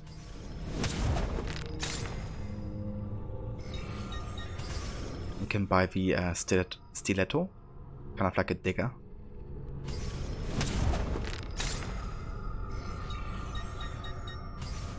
And we also have investments, but I mean, we could do it. Like 70-70. But I think I'd rather wait for now. I'm gonna invest into the shops on Isola Tiberina, I think. Come and see me next, you pass this way. Ben, now you can survive the journey back to Firenze. Perhaps. But I'm not going to Firenze. Oh. There will be no peace until we rise up against the entire Borgia family and the Templars who serve them. I do not recall such brave talk at Monteriggioni. How could I have known that they would find me so quickly? That they would kill Mario? Rodrigo surrounds himself with snakes and murderers. Even his daughter Lucrezia has been sharpened into one of his most artful weapons. But she pales in comparison to the man behind the villa attack. He is ambitious, ruthless, and cruel beyond imagining. The laws of men mean nothing to him. He murdered his own brother to take power. He knows neither danger nor fatigue. Those who do not fall by his sword clamor to join his ranks. The powerful Orsini and Colonna families have been brought to kneel at his feet, and the King of France stands at his side. Give me his name. Cesare, head of the papal armies. What does he intend to do with his power? What drives the man? That I still do not know. But Ezio, Cesare has set his sights on all of Italia, and at this rate he will have it. Is that admiration I hear in your voice? He knows how to exercise his will. A rare virtue in the world today. I think it's interesting because in the book The Prince, Machiavelli actually talks about Cesare Borgia being like the ideal leader or something like that. Although in AC lore that's something that was more like inspiration for Machiavelli, but he actually ended up talking about Ezio. But that of course has been altered in the history, maybe also through the Templars, you know, kind of like producing the propaganda of like speaking in favor of notable Templars like Cesare was. Should we not travel by horse? Roma is quite large. As Cesare's conquests in Romagna continue to succeed and the Borgia grow in power, they have taken desirable areas of the city for themselves. We cannot use the stables here. Oh, the will of the Borgia is law now? What are you implying, Ezio? Do not play dumb with me, Machiavelli. Do you have some kind of plan? I am improvising. Yeah, improvising is always a good plan. Okay, so for first thing here we gotta kill the captain by throwing him into the scaffold. Let's try to do that. I'm losing him.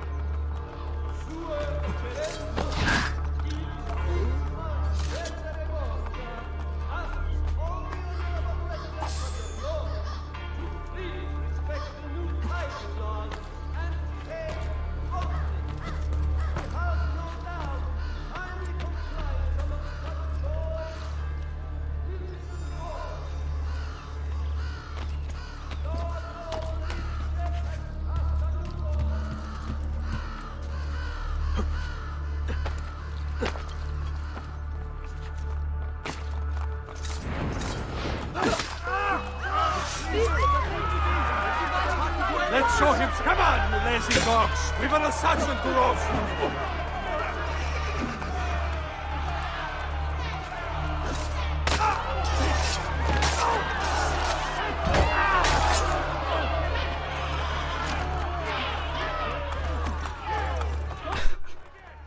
What is this guy doing? He was like running away. Why run at him? Ha! There! After him! Hurry! Let's show him. Let go!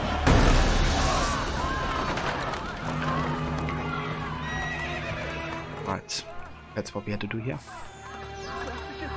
Always good to loot the captains as well, because they have like usually 1,000 bucks or so on them.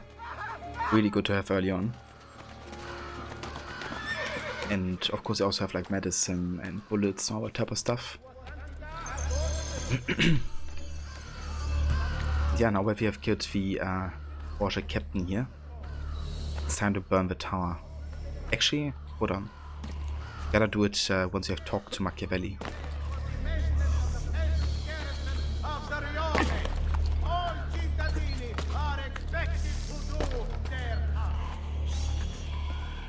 Just because you kill a few guards does not mean the people will grant access to the stables. You are right. We need to send a signal. Wait here.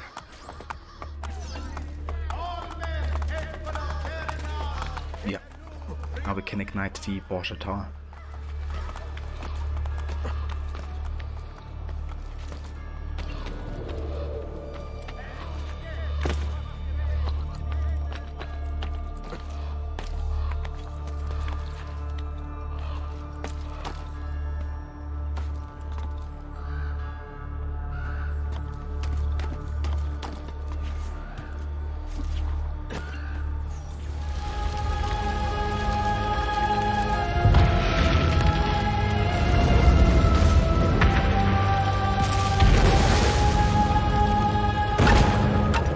It seems the stable is now available for purchase. After you. Love that. It seems the stables are now available for purchase.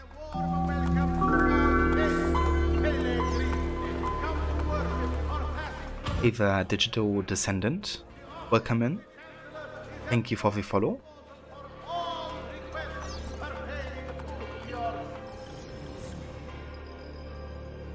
Citizens of Rome will use renovated stables to house their horses. Horses will always be available there.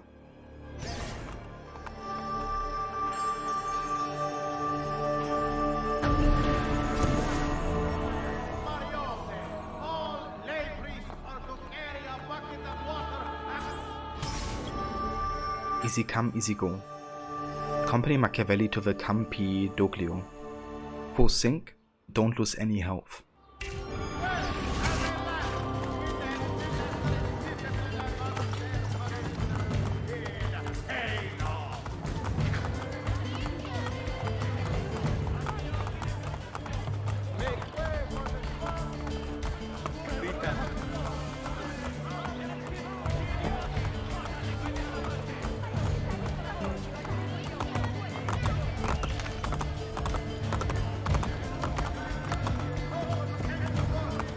Getting flashbacks to your revelations, no damage challenge. Yeah, dude, I can imagine.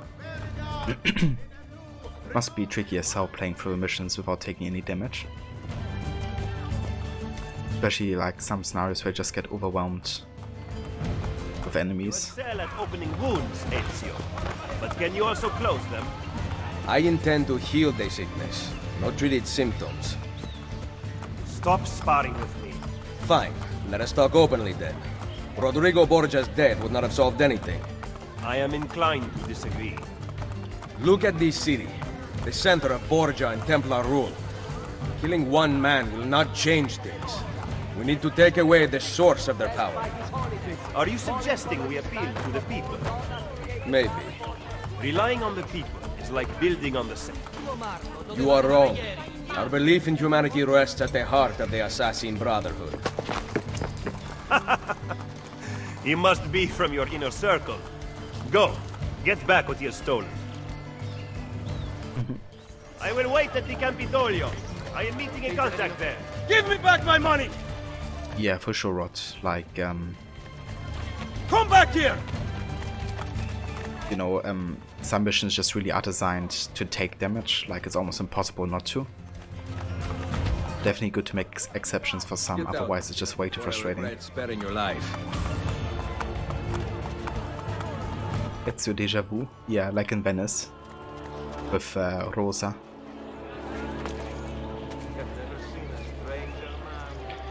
Okay, so we just came past the Pantheon, right? And there was also a viewpoint. I think I'm gonna go there.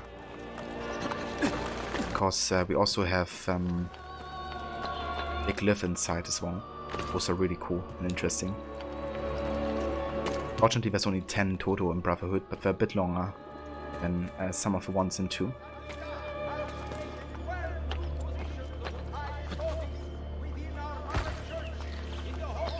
Brotherhood, they actually called clusters full.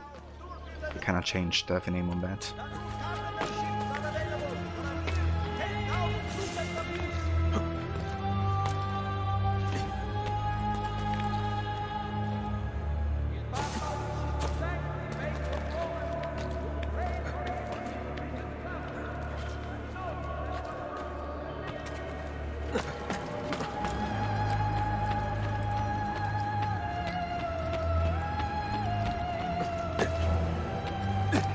Hey there, Video 1. Welcome in.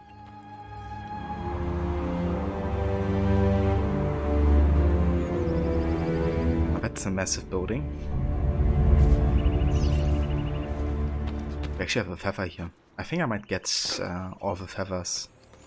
Because it's like only 10 or so, and we get like a reward in connection to Maria. I think her dagger or something.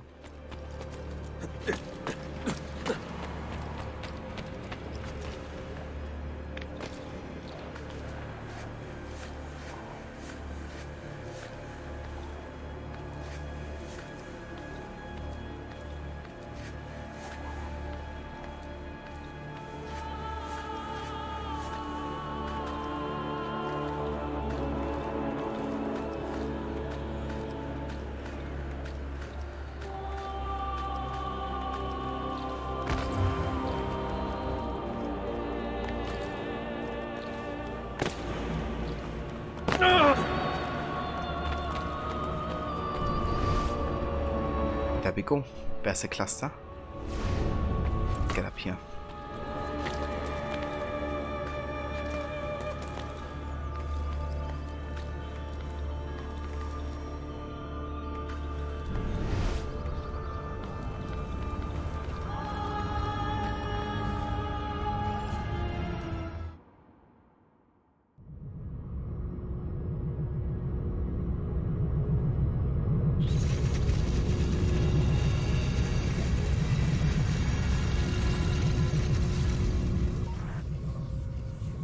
You dropped out of the grid.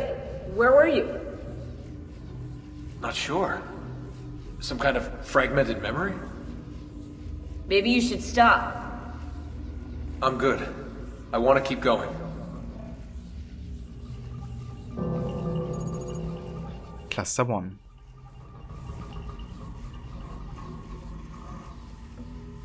Loading.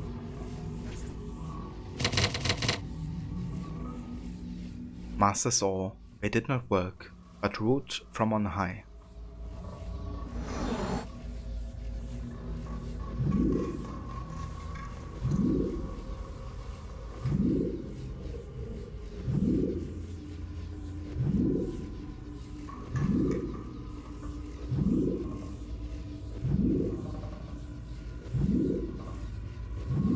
Alright, so this is basically about leaders of like the first class that are ruling over the poor people and the workers, the worker class, so to say. So it's very much about the difference between ruling and being oppressed. Now these, you know, are clearly not rulers of the first class, they're just poor simple folk. Over here, for example, we have somebody on a throne, you know. Here we have clearly a very wealthy family. These again are workers, these are workers, these are workers. So we're gonna go ahead and look for a wealthy kind of like class representation here. Like for example here. We have the guy on the throne, the wealthy family. There we have the woman in rich clothing on the left giving orders. And again we have somebody sitting on some kind of like throne, special place. Loading. Yeah, right. Loading. Loading. Moving away from the sovereign and his crossed brow, the people take 2 steps forward.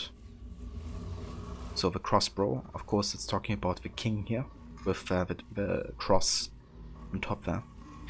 And the people is of course kind of like the pawns, I think they're called in English. I'm actually not sure. I think they are. And they have to take 2 steps forward, which is one of the moves they can do in chess. It's either like 1 move forward, 2 moves forward, or diagonal, left or right. Also, if you manage to actually get a pawn across the entire field, then I think you get like dame or something, right? At least from a little of chess that I remember.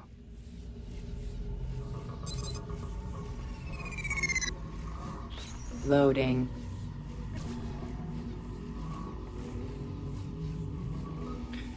We become increasingly aware of our existence. We can no longer rely on the divine right of the aristocracy to maintain control.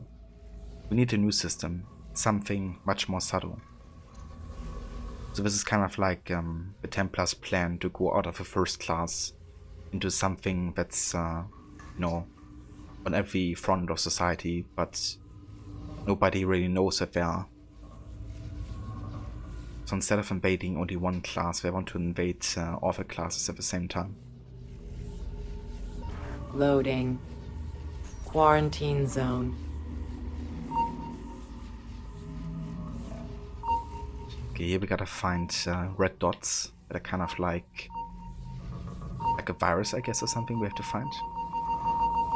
Quarantine lifted.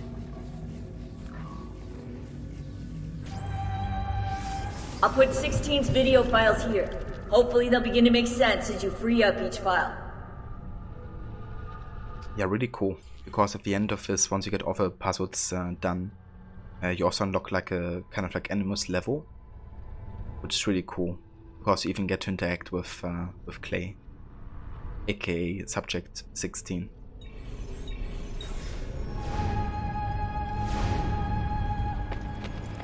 Nice.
Oh, nice.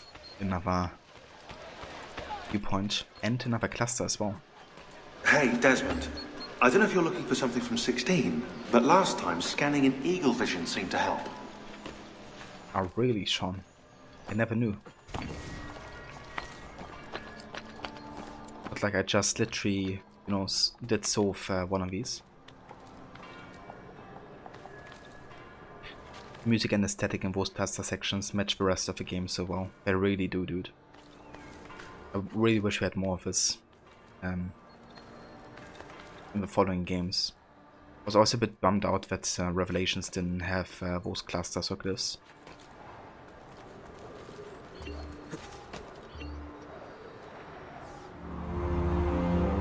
But of course, there's a lot of other modern day content that's really, really good in Revelations that kind of makes up for it.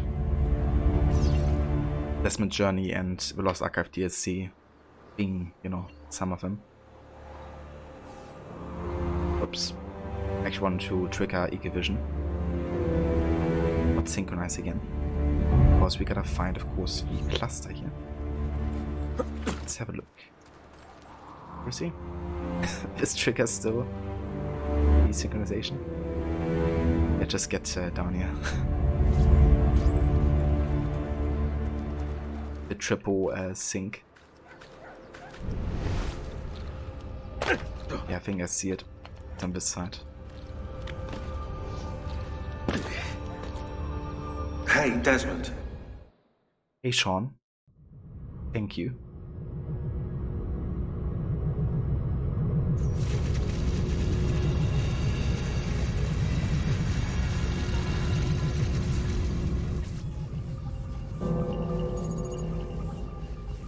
Cluster 2.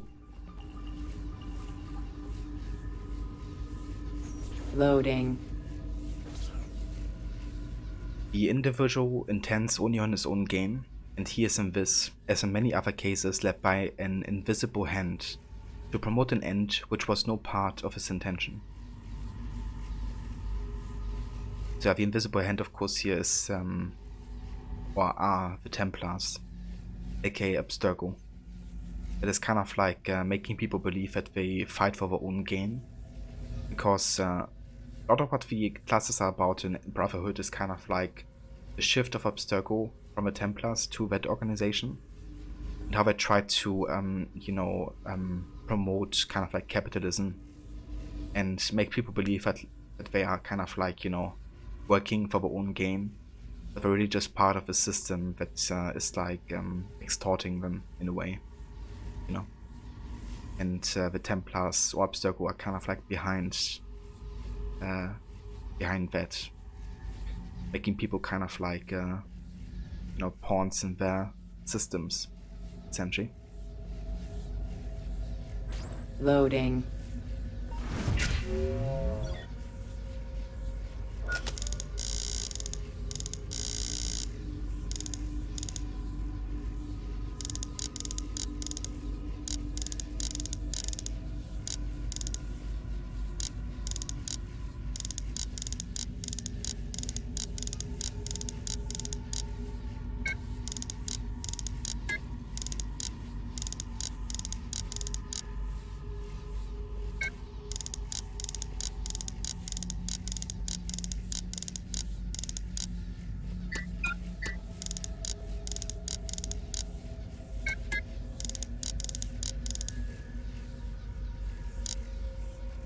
But very true, and it's why they have as much money and power as they do to manipulate events on a worldwide scale. Yeah, definitely.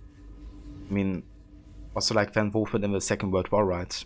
Like how they try to manipulate each country against the other, so they could take control.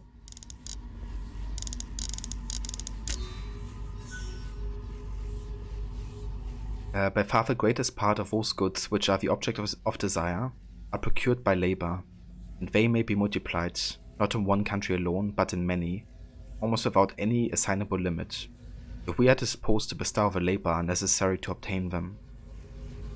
It's very interesting. We have like the first picture, which is kind of like a forest or something. Then we have a second picture, which is kind of like the Industrial Revolution, right? Which was actually a big thematic of the time, like both in the culture and arts, but also in the cluster here as well. And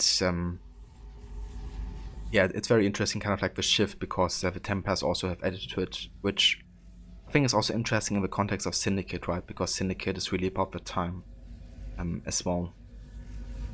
Making the people kind of like, work almost 24/7 during the Industrial Revolution. And hey there, Max, welcome in, dude. Thank you for the lurk. Loading. Another picture of nature here.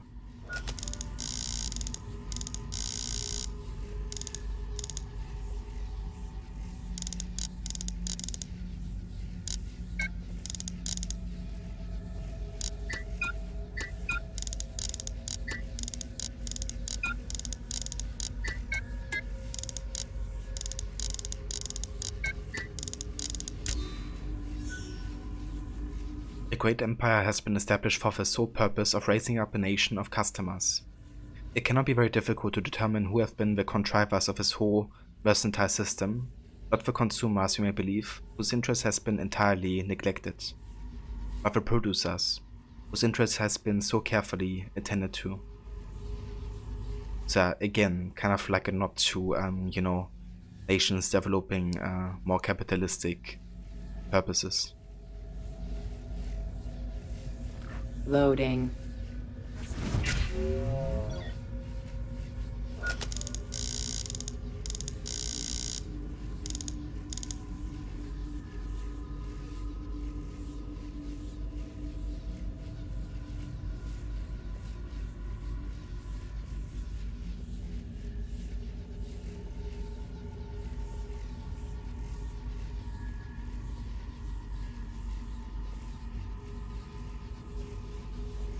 Right.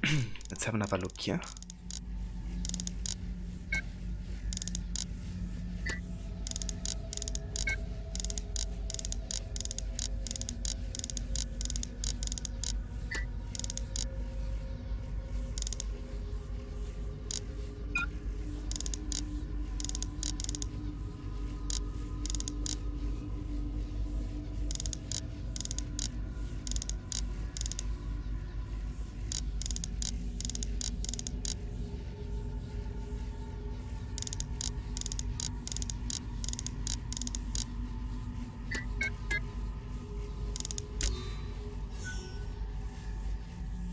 Country that makes provision to increase inhabitants, whose situation is good, and whose people have a genius adapted to trade, will never fail to be gainers in the balance, provided the labor and industry of her people be well managed and carefully directed. Loading.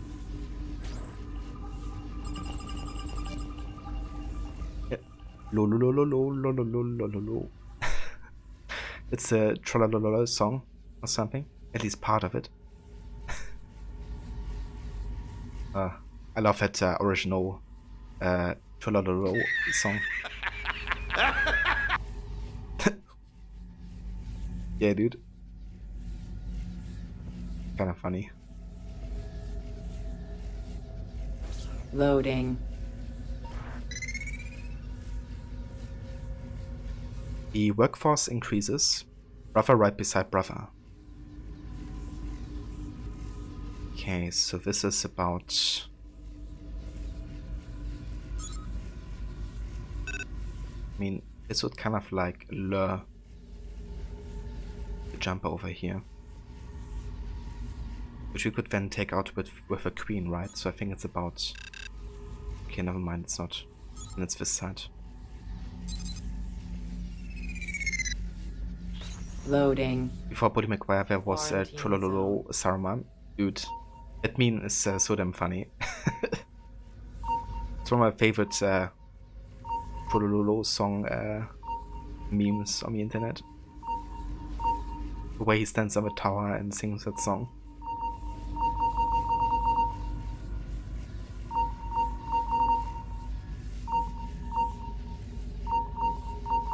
Quarantine lifted.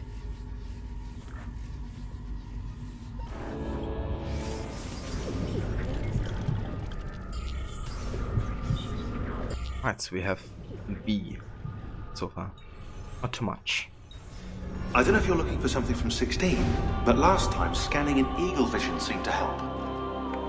Yeah, thanks, Sean. Still very helpful.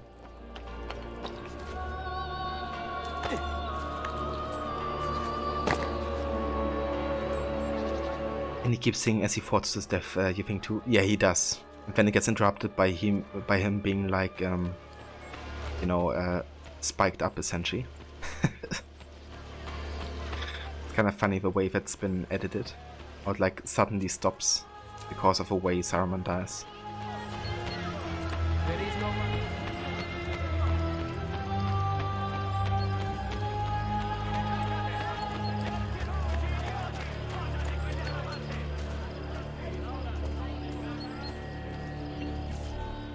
Did you liberate your money from our friend? I did. A small victory. They add up, and in time with work we'll have a few dozen more. And in time, Cesare's gaze will return to us, and we'll be broken again. Now, where is my contact, Vinicio? He should have already intercepted the letter. Follow me.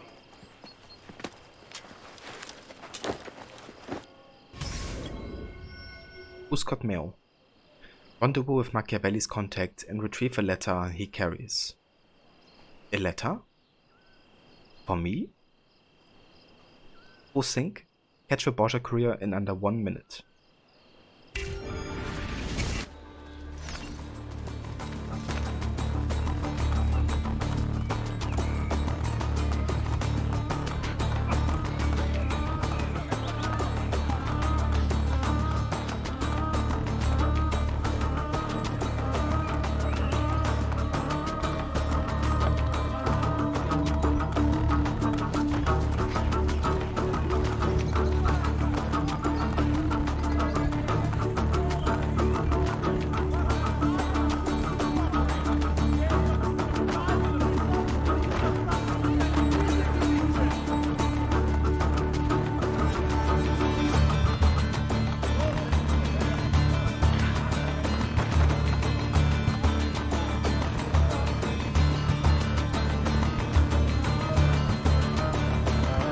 Look at these facades masquerading as government.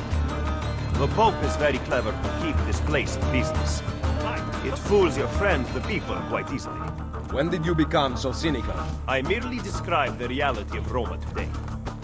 But all may not be lost. The good news is that we have allies in the city. How much longer this will last, however, I cannot say.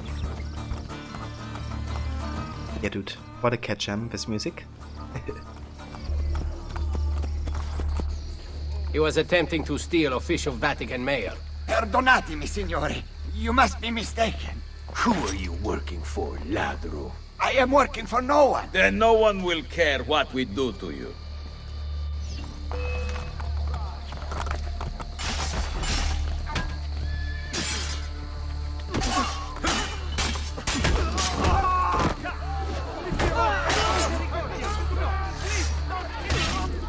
Grazie. Where is it? The courier still has the letter. Ezio, stop him! Find me at the Terme.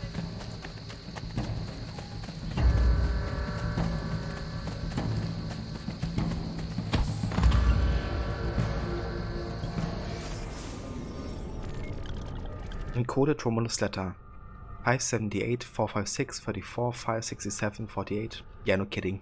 Not gonna read this entire letter.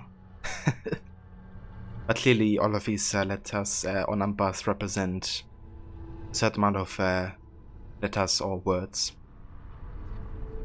We're gonna later on find the way how to encode this and also have like a proper read up on it.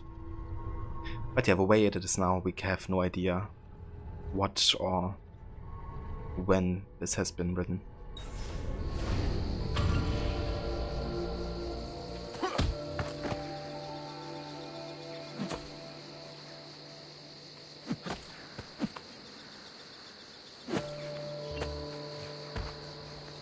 Oh, we have received new emails. Yeah, how about we go out of the enemies real quick? Every time we have something new in the modern day, I wanna check it out, essentially. Maybe there's even like new dialogues or something.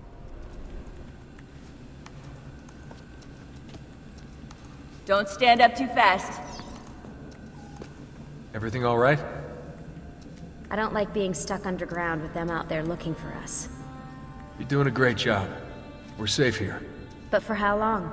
Vidic won't give up. I know it. Neither will we. Indeed.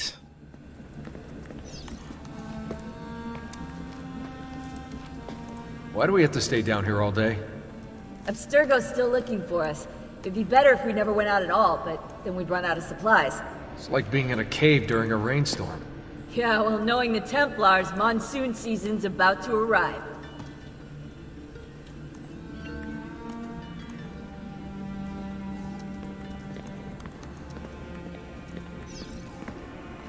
You still managing the teams out in the field?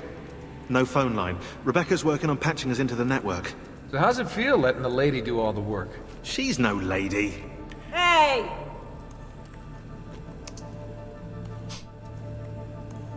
She's no lady. There's no time to talk. No time to talk? Are you sure?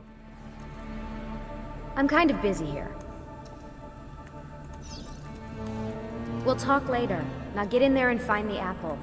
We're counting on you.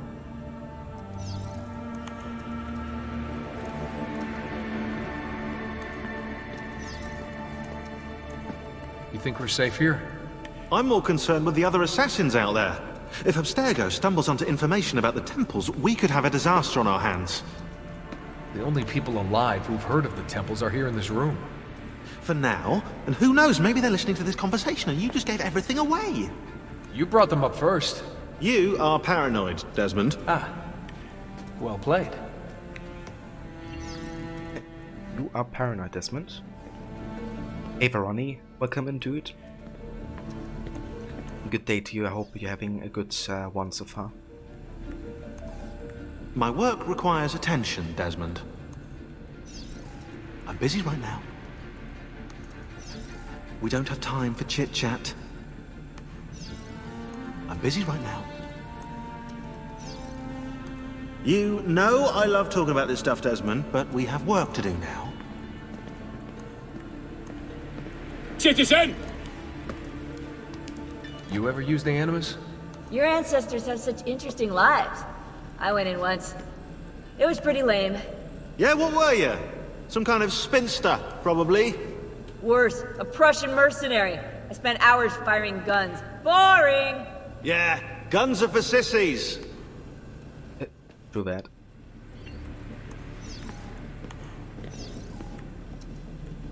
We prefer our hidden blade and swords. So far so good, Ronnie. That's good to hear. We'll talk later. Gotta stay with the code. Focusing on this.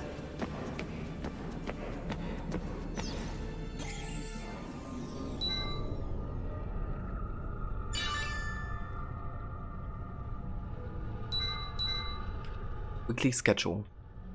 Monday, anime session everyone. Supply run Rebecca, clean up Lucy, day watch Sean. And every day is kind of the same, except that they kind of like, I guess, change up who does what. On Friday, there's team breakfast, as prepared by Royal Chef Sean Hastings. And Sunday is only anime session if Desmond is up to it. But yeah, basically every day is an Animus session day. Where's the lamb sauce? Come on, man. I just need it. This is the lamb Where's sauce. the lamb That's the lamb sauce? sauce. Right here, chef. I Lamb have sauce is coming up. Yeah, it would be like Sean in the kitchen, becoming like full Gordon Ramsay. Where's the lamb sauce, Lucy? Where is it? So we haven't gotten the email yet, which gives us a password for all the other characters here. So still gotta wait on that. That's everything we can do here. We could have a look into Monteregione though. Make sure you're back before dawn. There's an earpiece and a watch. These? Yes, take them with you. Sean Angry Chef Hastings. That's him. Right, I think we're gonna go try to find all the pieces that we can find, like all the artifacts in Monteregione. Actually, hold up. I have one inside here already to pick up. Quick. Oh. I didn't wanna go out. I just want to pick up the freaking thing. Let's make sure we stay edge here. There we go. Claudia's record book. 1 out of 5 artifacts.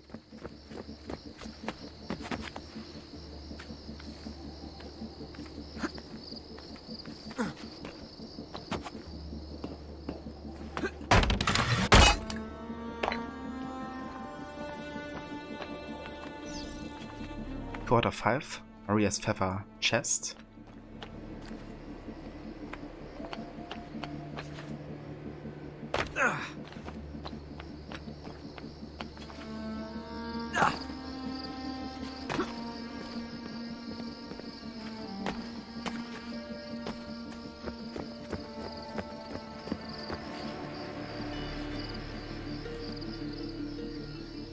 Bird preservation site. Built in 1290, the Villa Auditore is one of the Tuscan countryside's most beloved landmarks. A key force in the protection of Monteregione for hundreds of years and a source of great architectural innovation, the villa was destroyed during Pope Alexander VI's military campaign in 1500. Help us preserve our history. Entering the ruins or removing objects from the site is prohibited.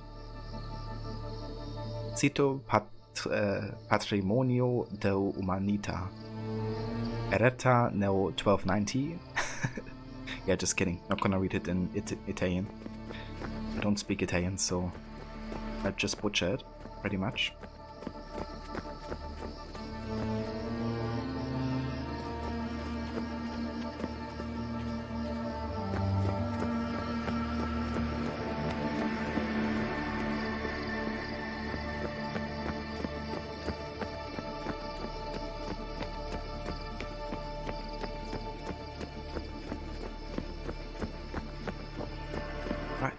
think next we're gonna head to the church here.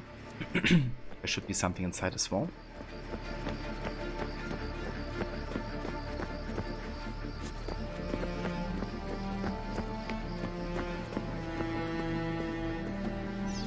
There we go. The Medici Cape.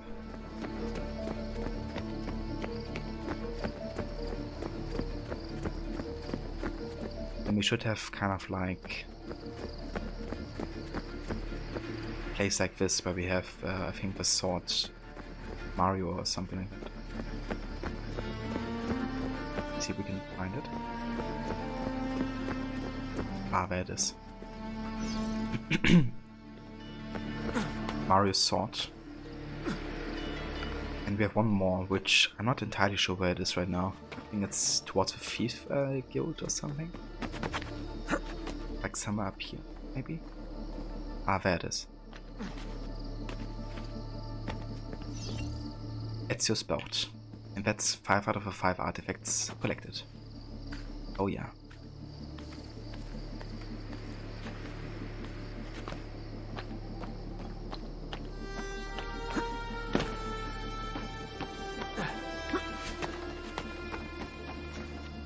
Kinda love how I can, you know, run around Monteriggioni in modern day. Since you can't visit this place in, you know, Ezio's time anymore. It's nice that you can still go there at least with Desmond.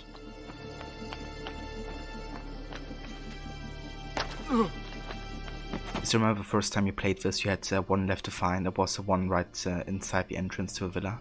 Aha, right, yeah. But it also took me ages to find. I was like, seriously?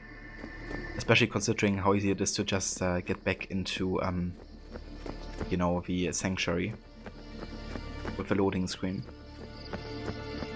You really have to stand like right on the edge of a wall or something, not to have that happening.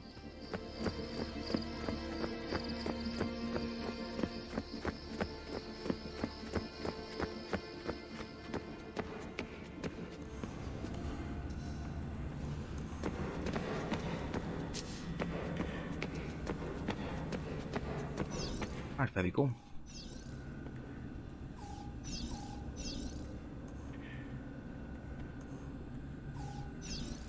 All the artifacts collected. Oh yeah. Time to head back into the Animus. Ezio's waiting.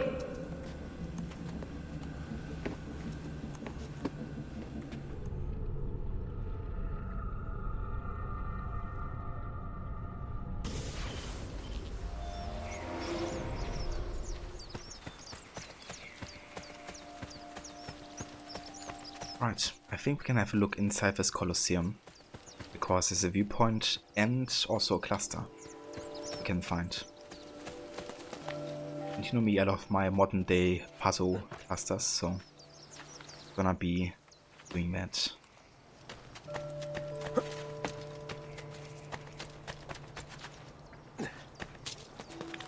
I suppose I should find a way to stay in shape too.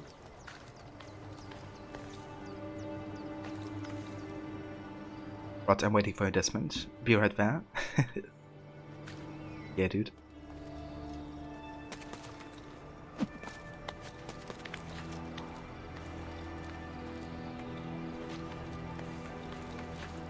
I see, that's big. Ah man, there's really something about these early AC games.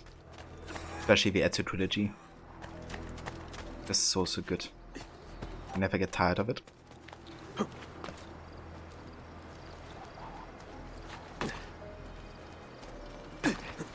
That's certainly adventurous. A small reward for being a man.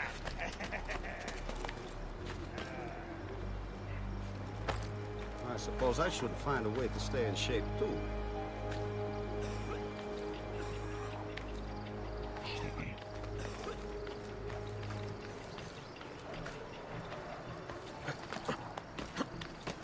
There we go.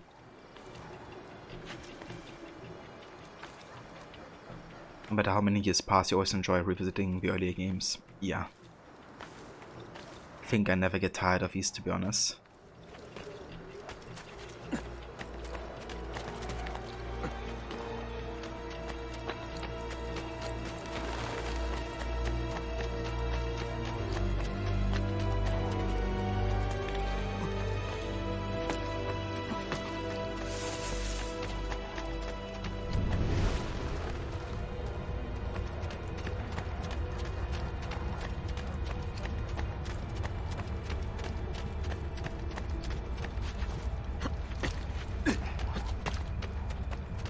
That's a viewpoint, and somewhere over here should be a cluster, I think.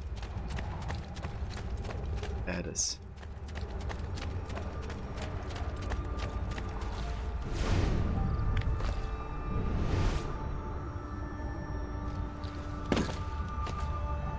Hey, Desmond. Hey, Sean. It's kind of funny that we now have Desmond being here. I think that's because we went back into Desmond's modern day, leaving the enemies.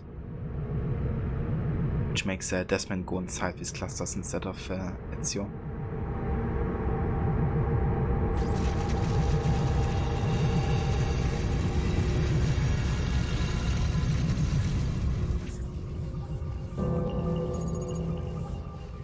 Cluster 3. You've never seen it before? Yeah, I wonder if it's maybe PC exclusive. Because you surely have gotten out of the enemies before and then done a cluster, I reckon.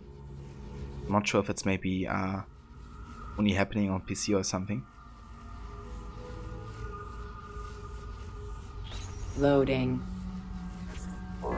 Could be, I guess.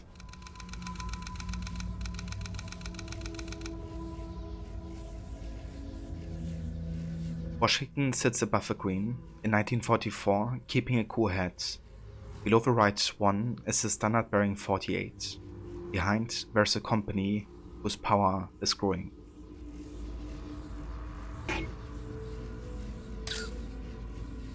Harry Dexter White, remember his name. I'm gonna try to find all the kind of like descriptions in the pictures. So we're gonna do that before we find the correct coordinates we have to find here. You used to know Morse code? Did you, Ronnie? Yeah, I didn't, but it would be really interesting to know what it just meant. If somebody wants to look that up online, feel free to do so as well. I'll definitely be intrigued to find out. I think Brandicoats once deciphered that actually, like all the small details in the glyphs, and wrote about it in Discord.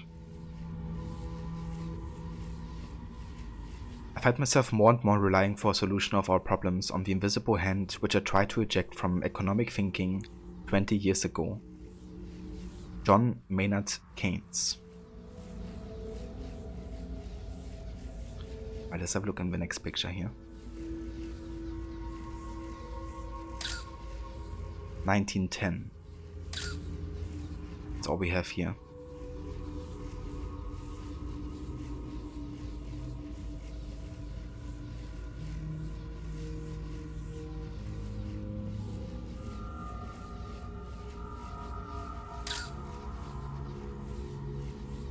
How can I adopt a creed which, preferring the mud to the fish, exalts the boorish proletariat above the bourgeoisie, and the intelligentsia who, with whatever faults are the quality in life, and surely carry the seed of all human advancement?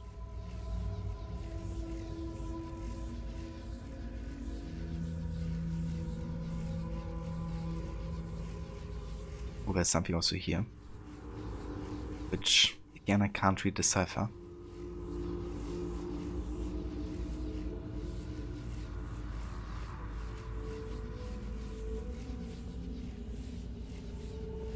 Then we have $1 American with Washington on here. Silver and gold are finite, but paper is infinite.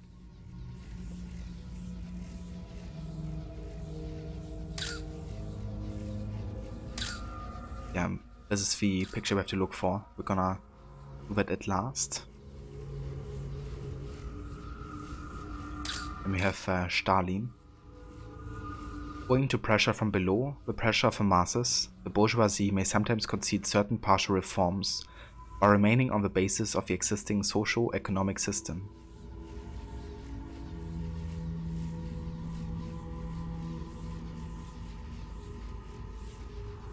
Yeah, I think that's everything in this picture.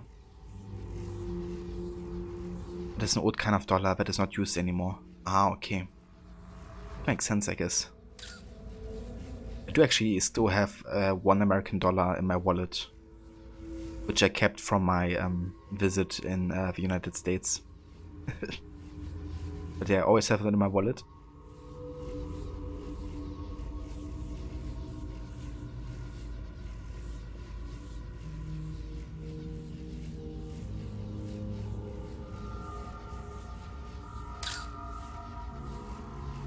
It would all be done in secret. The assassins would never know until it was too late.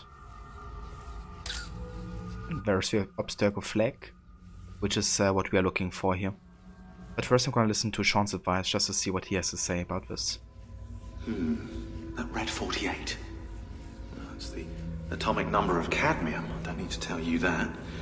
2 complete day and night cycles maybe, or 48 red balloons? I do know that the mountain in one of the images is Mount Washington. That seems to fit the clue, so the answer to 48 is most likely below it. This may be the Mount Washington here, I wonder, in the background.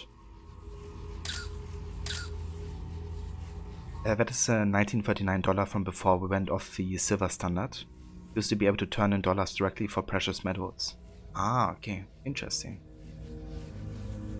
I guess it makes sense with $1 silver then. Payable to the bearer on demand. Yeah. Interesting. Right, and that says correct coordinates found. If you would go to another place, for example here, it would say incorrect coordinates, which is how you find out if you have, you know, right coordinates or not, essentially. And yeah, here we have a key to the top, so we got a line the 0 and the 9. Like that. Then 2 would be 4.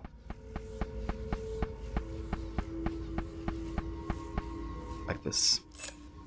Then we have 4 and R.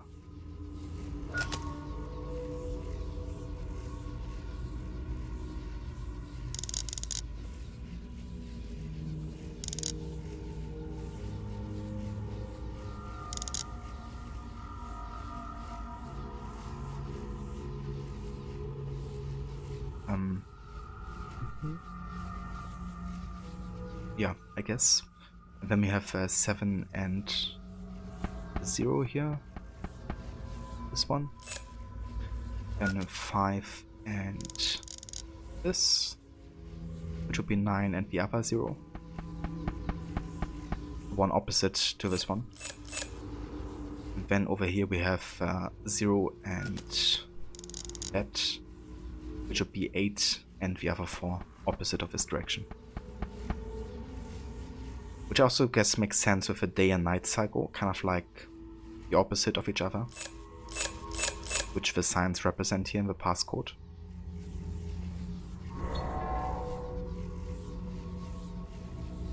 Loading. Abstergo Industries, July 22nd, 1944. Fellows, rulers, welcome. I deliver this speech to you as, several floors below us, a silent revolution begins. Randy Oates and Henry Ford.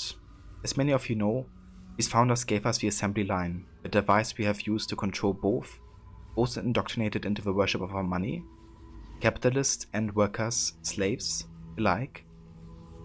But a dream of a future in which such ugly chains would no longer be necessary. In 1910, our founders designed the plan. It falls to us to see it through. But what of the communists, who intend to spread the bread so thin that everyone will starve? It is our duty to neutralize, save them, and their followers. We must ensure that they continue to eat, to reproduce, to be productive members of society. That is our burden, to shepherd those beneath us through life, and we must embrace it, even if force is required, and they themselves do not. H and S brought on the turmoil and fear necessary, so H would be Hitler here, and S would be Stalin. Now we must strike fast to ensure development continues in the proper direction. We will appear to concede ground to the workers. Remember the successful ruse of Rockefeller's dimes. But soon there will be no ground we do not own. In 1937 we founded this company, this enterprise, with a purpose. The time to nurture it to fruition is upon us. So here they clearly are revealing that they used people like Hitler and Stalin to create the conflict, and use the conflict so they can create a new world order which is influenced by capitalism, because they want the company to be one that controls multiple other companies, and through that system take control of society, essentially.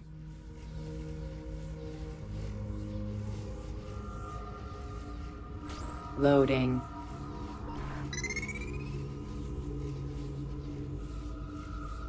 As a concession, a small piece is sacrificed for the greater good to come.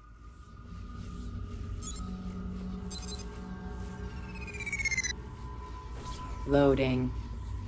Quarantine zone.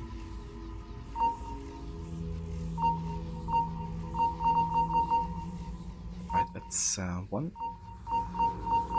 2. Is it maybe only 2? Quarantine lifted.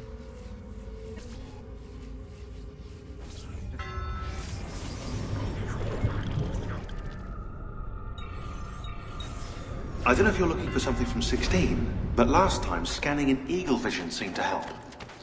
Yeah, thank you, Sean. Again.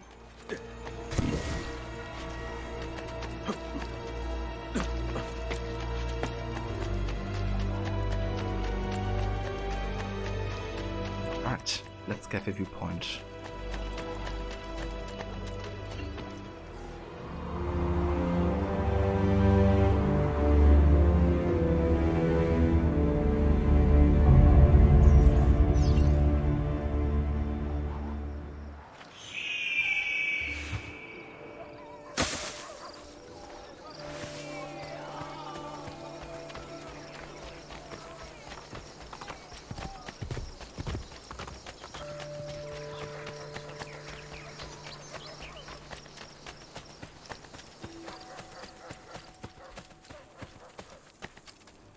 Alright, I think it's time for the first tomb.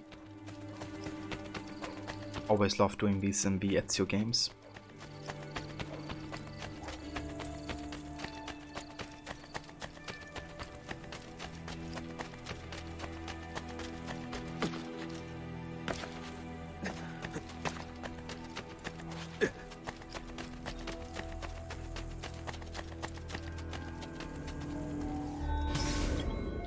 Repi e Lupo. Deliver the letter to Machiavelli near the Terme di Traiano. Who sink? Don't lose any health. Okay, that's actually a bit tricky. Because you're gonna be surrounded by quite a lot of people. I gotta be careful here. This is probably the first that's actually really tricky. If you're not careful.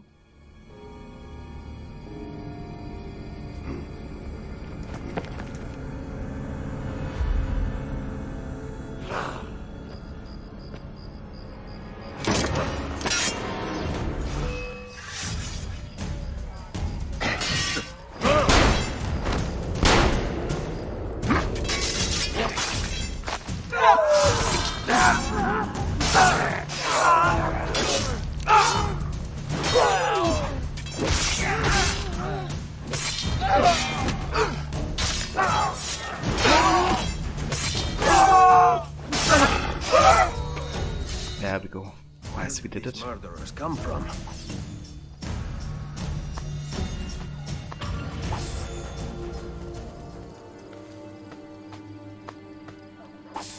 Indeed, the best armor ever. The armor of Brutus. I was just about to say Romulus, but that's not true. I kind of like the connection to Origins with the armor and the story behind it. But yeah, it really doesn't fit the time period at all. Definitely is a very ancient type of clothing, I guess, and armor.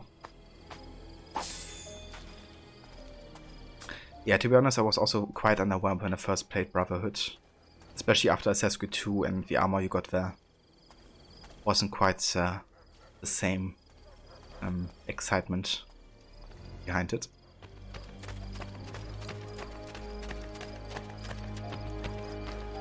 They must have come from in here. Exactly, Rod. That's the true reason you don't like Brotherhood, is it, maybe? Like bad armor?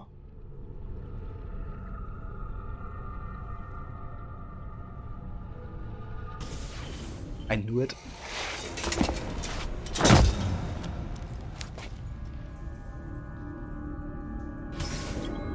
Your Hots of Narrow. Locate the Shrine to Romulus. Full sync. Complete the memory within 8 minutes. So a good thing is we don't have to get all the treasures, since we're not doing completionists, so I can just focus on getting through this level as quickly as possible to get the full sync. So let's do that.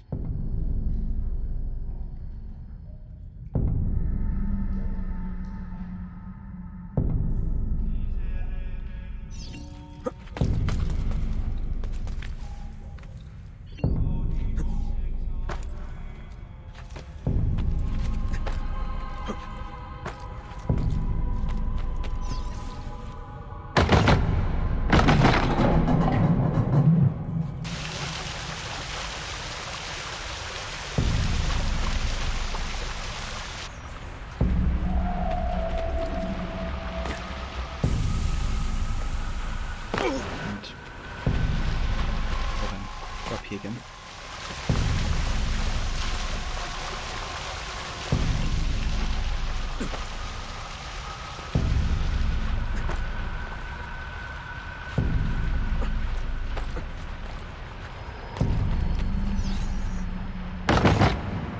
Love doing things to get it, but not a fan of it. Yeah, kind of the same. Never really use the like outfit either.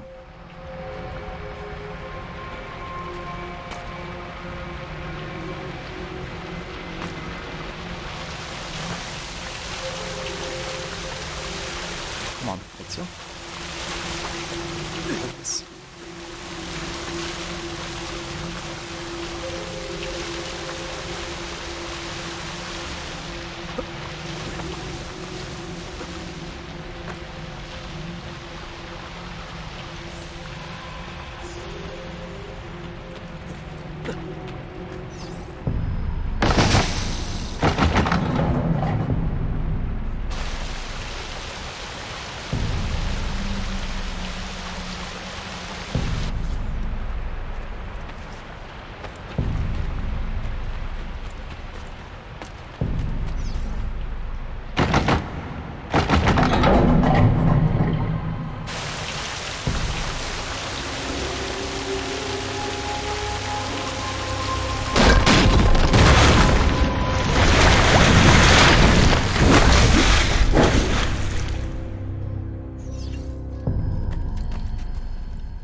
Music here from AC1.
place is on fire.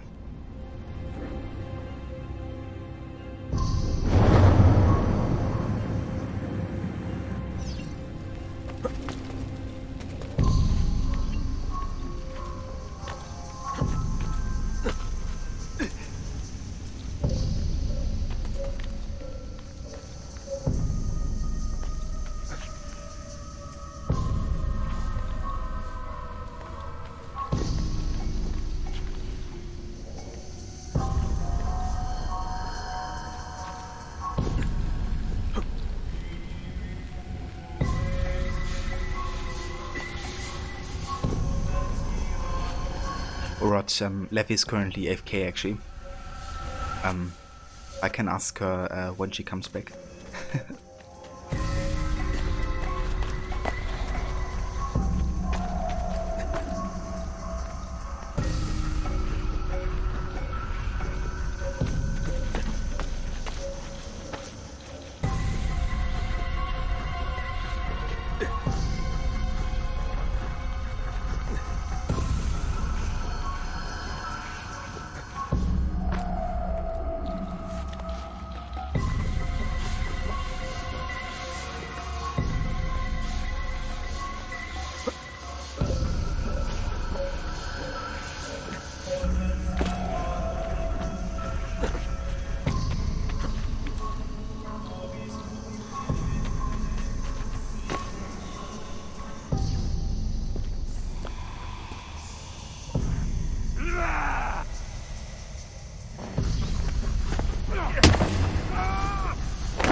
These guys are savage.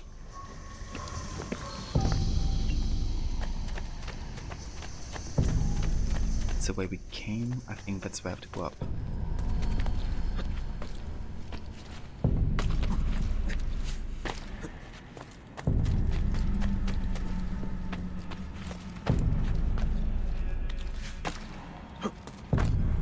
You saw someone play it today and you couldn't remember if Levy had mentioned it to you or not. It seems like a cool survival horror game.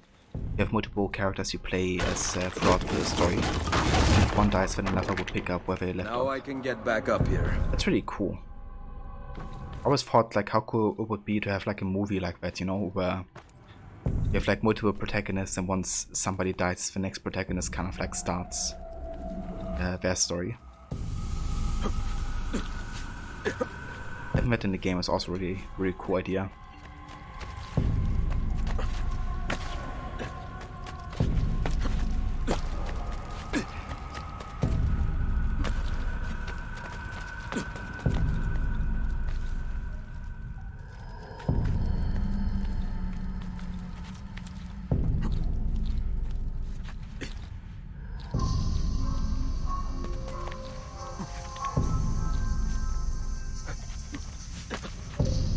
Kind of watching Sin City, I thought that would be really cool as an idea, given we have like, you know, the monologue of so many different characters and protagonists in that movie.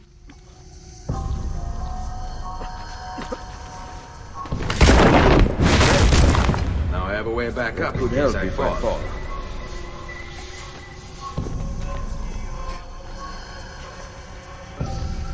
This is what kind of happens in Doctor Who. Ah, is it?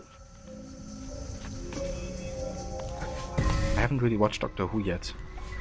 I know there's like oh, no way. Ezio, seriously. Didn't do that. Didn't fucking do that. Wait, I can go up here, right? Come on. Thank you. Bene. Now I have a way back up in case I fall. He just went down there.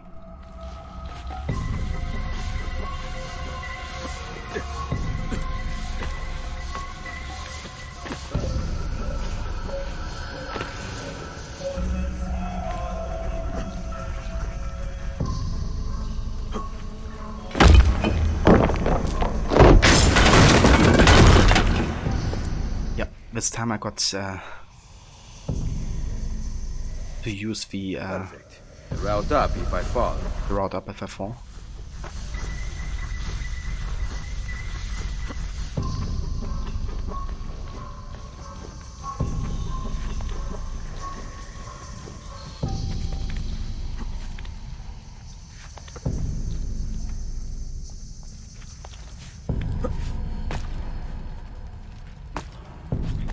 There we go. So how much time do we have left? 44 seconds. Okay. Let's get the treasure. Stop the timer.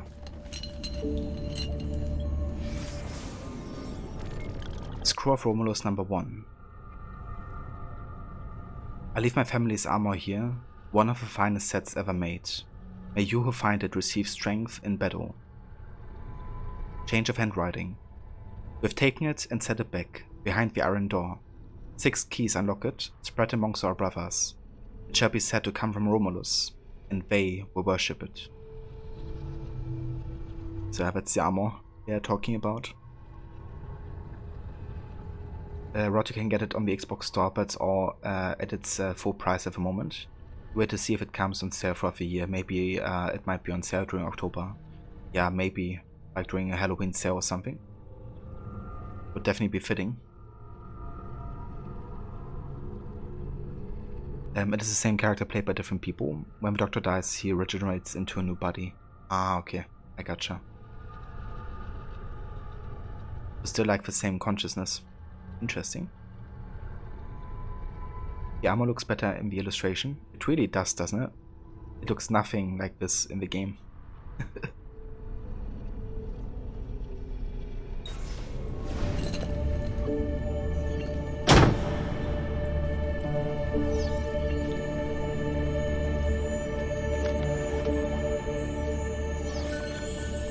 Oh, we got tomatoes. Now we can make some pasta sauce. So many tomatoes.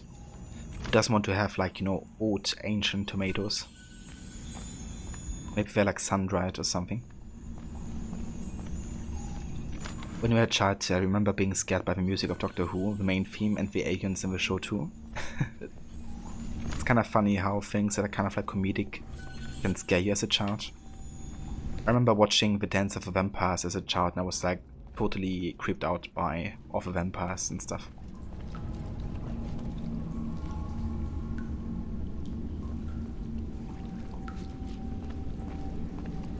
Yeah, very matured. Ripe to perfection.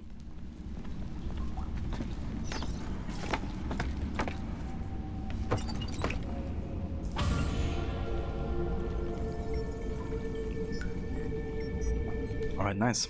So far we didn't have to replay a mission just yet. But it's definitely gonna happen eventually. I reckon at latest for the flying machine mission. Followers of Romulus.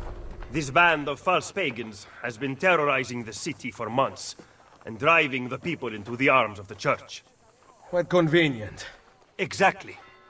I believe the Borgia are supporting them, but proof remains scarce. That is why the letter is so important. Here it is. I hope you can break a cipher. Cazzo! Another encryption. This one was supposed to be legible.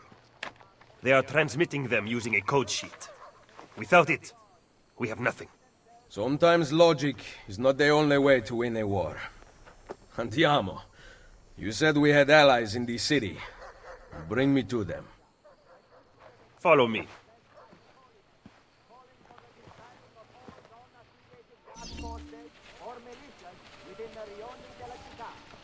Yeah, definitely is Rod. What kind of like equipped you as a child. And now you look back and it's like, it really wasn't that bad. Yeah, fair enough, Ronnie. It's also like a really long show, isn't it? Like, the amount of years it has been like running for.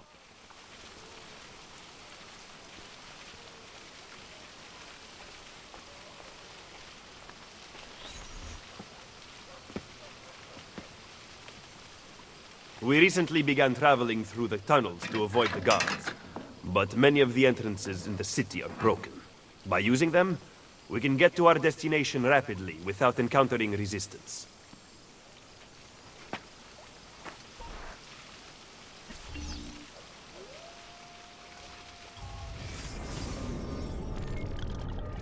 The Tipa Island hideout.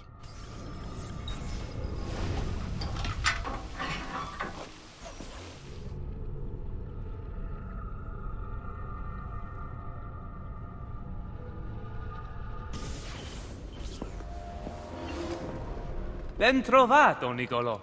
Ah, Ser Ezio. A pleasure. Fabio Orsini, at your service. I've heard a great deal about you from my cousin, Bartolomeo d'Alviano. A fine warrior. Fabio has lent us in a new storeroom on Isola Tiberina. I know you were used to better accommodations in Toscana. It is perfect. Bene. Then I am off to begin preparations for Romagna. Today, Cesare commands my men, but soon I hope we will be free. Now I propose we begin planning our assault on the Borgia. Oh, you think we are ready for such an attack? Si. Do you know, for instance, where the Borgia troops took Caterina Sforza? What? Are you also unaware that the Borgia have captured the Apple of Eden? How could we have lost the apple? So, you do not know what goes on with our enemies. Do we at least have an underground here to work with? Hardly. Our mercenaries are ensnared in a losing battle with Cesare's French allies. We have girls working for us in a brothel, frequented by cardinals and other important Romans. But the madam there is lazy, and would rather attend parties than further our cause. What about the city's thieves? Do they have a guild? Si, but they refuse to talk to us. I don't know why. What are you going to do? Make some friends. Indeed. Making some friends. So the reason that we don't talk to Machiavelli, of course, is because Lavope is convinced that Machiavelli might be a traitor.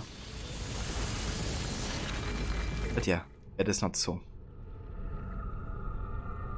Panzer Steel Sheet unlocked. Oh.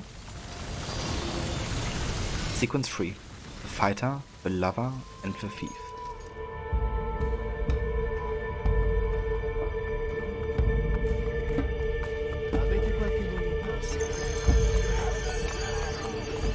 Nice. Alright, let's go ahead and grab the viewpoint here on the hideout for the assassins.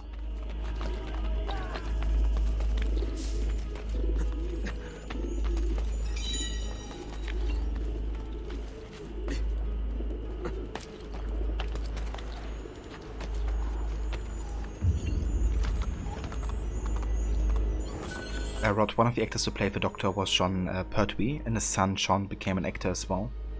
He even does a voice in Black Flag as one of the crew members who yells out certain warnings. Oh really? That's awesome.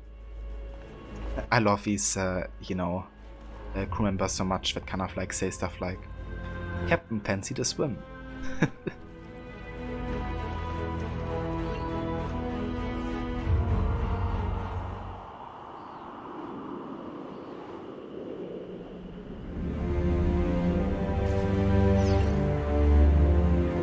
Overboard.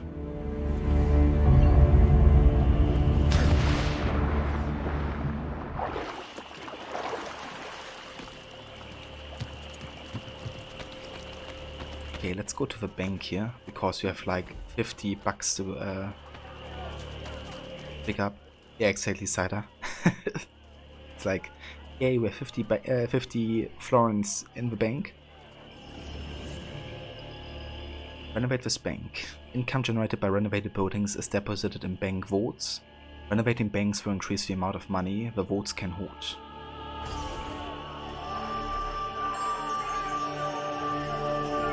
But he's a cool actor and things I've seen him in. There's a horror movie about werewolves he's in called Dog Soldiers. He was in the sci-fi horror movie Event Horizon and also Alfred in the Gotham series. He's done heaps of stuff. Ah, I gotcha. I have watched a bit of the Gotham series, but it's been like ages, so don't think I remember him there, unfortunately. Maybe I rewatch the show at some point. Rome Global Economic Investments. You can invest in shops to earn greater profit with your next income collection. You will also earn shop quest items if you invest enough money. Reminder, to invest in a shop you must talk to its owner and select the investments option. Alright, so here we can invest for 990. Let's do it.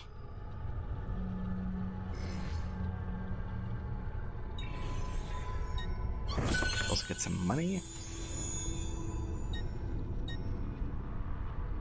Alright, currently our income is 292. We have 17 blacksmiths, 15 doctors, 12 tailors, 10 art merchants, and 10 banks. Money, sir. I'm poor, I'm sick and hungry. Please, sir, do you have any money? I missed the part where that's my problem. Not sure we're gonna get all the landmarks here, but if we have enough money, then I might. I'm gonna renovate as far as I can.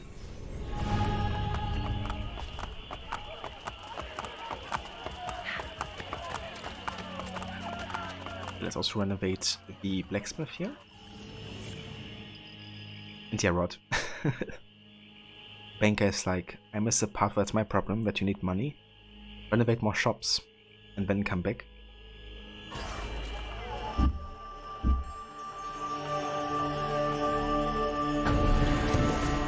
Very nice. So a simple round for blacksmith is actually showing that we have a shop quest available here. Shop quests are basically best way you can collect certain items. Like here we have to find terracotta pots, totems, and Buddhist prayer beads. And once we get that, we get the faith longsword weapon, I think. So a pretty good one.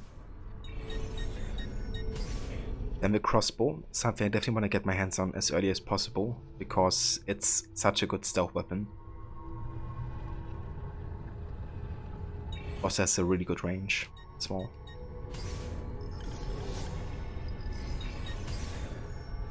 Could buy the Roman Greaves, but I rather would invest my money into renovations right now, so I'm gonna hold up that. Oh, hold on, rather. Let's get the doctor renovated here.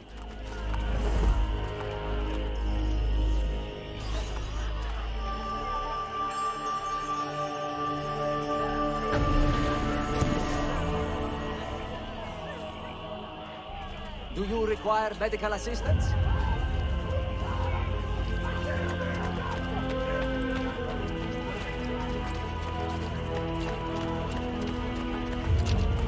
Right, and then we also have the tailor and the art merchant.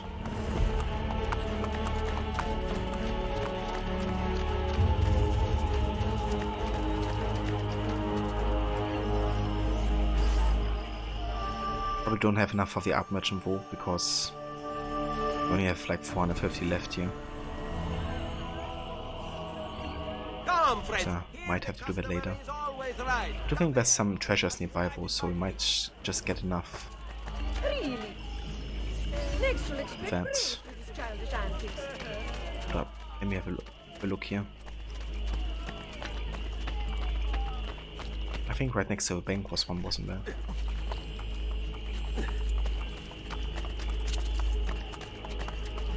Also here, there's one.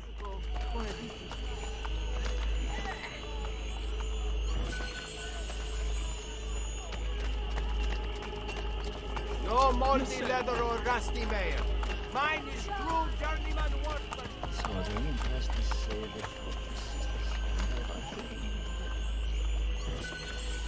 Okay, not quite enough for the renovation here for the art merchant, but that's alright. We can do that at a later point.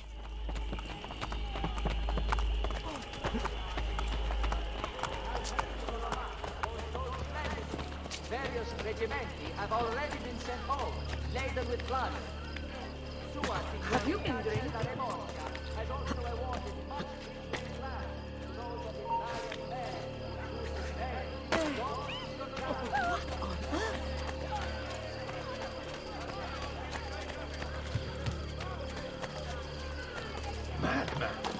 Oh, I think we have another border town nearby. Might just go ahead and do that.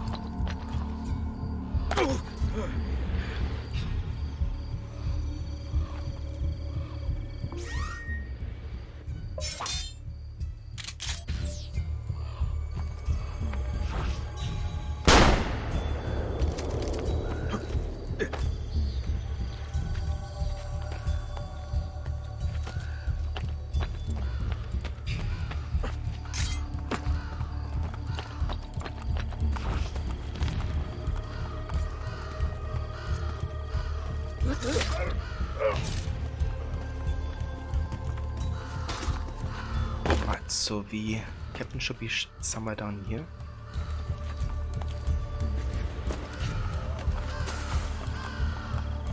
There he is. What the fuck? Well then, so the traditional way. Come on, lazy dogs! We've an assassin to roast! Let's show him some force and hospitality, boys! Damn you! Come on, you lazy dogs! We've an assassin to roast! Okay then.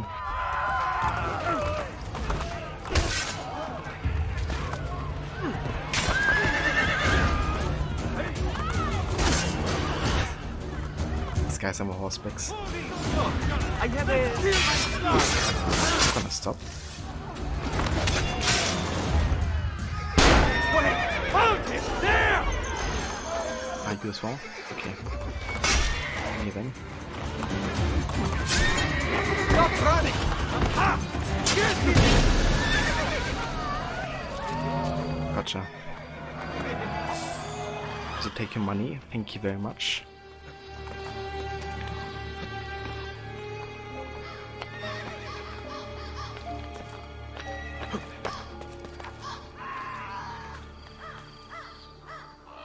Can I go up here actually? I think I do.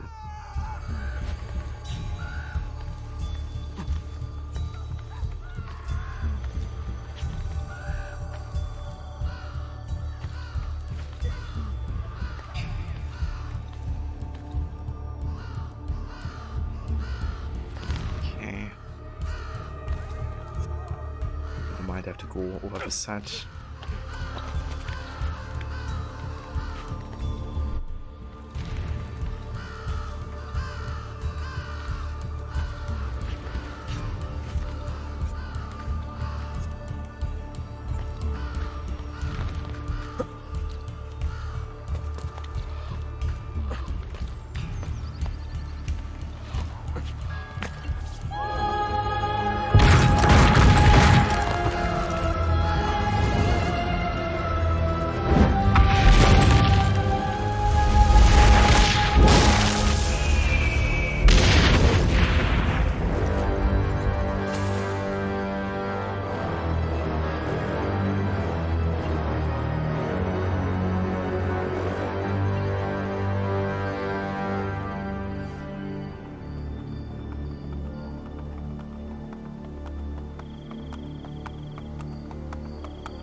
Alright. It's another water tower taken care of. Let's go and get another blacksmith renovated here. And maybe also the doctors. Whether they are. Where's the doctor?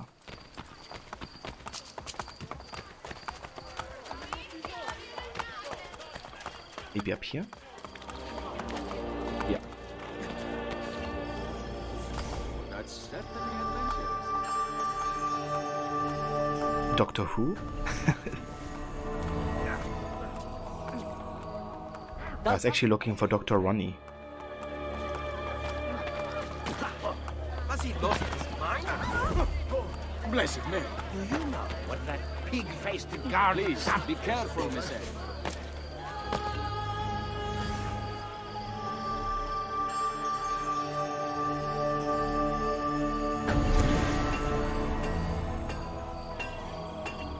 The best in metalwork! The best prices! I have a wide range of Right, nice. for you, amici.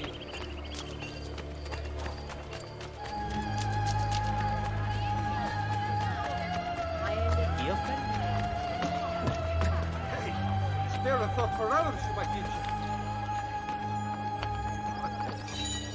It's in Paris during the French Revolution. Fair enough, yeah. Arno has been waiting.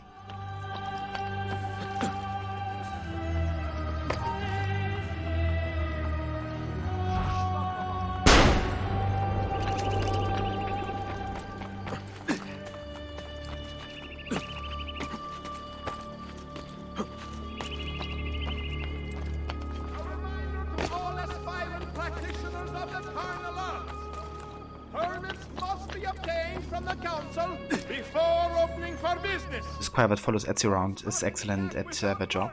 They're kind of similar to the choir that followed Garrett of Rivia, right? That YouTube video.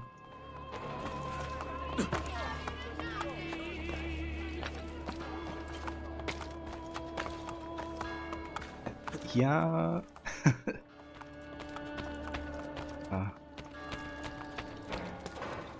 Such a funny video.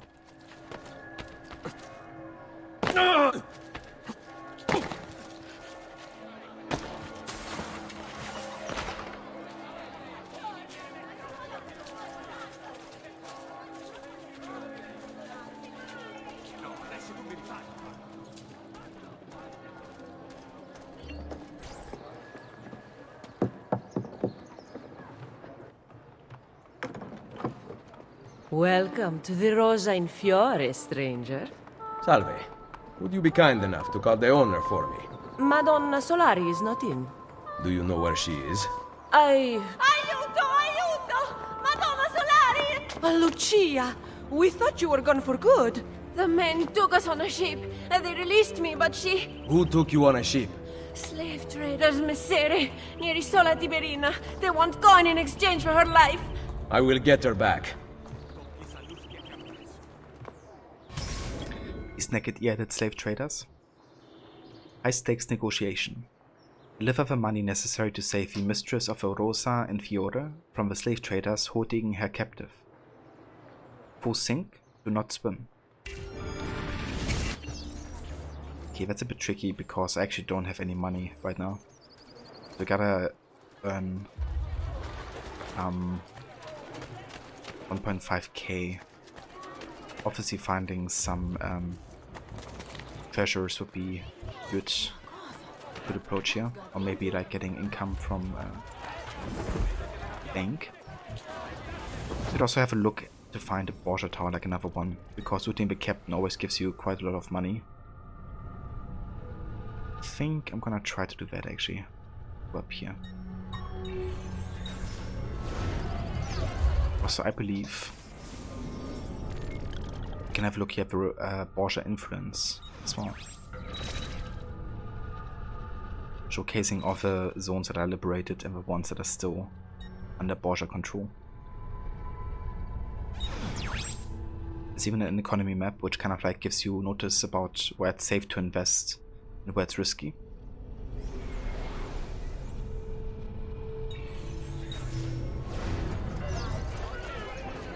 What up? I also got new emails. Modern day. I wanna immediately have a look there, just in case there's like extra dialogues or stuff like that.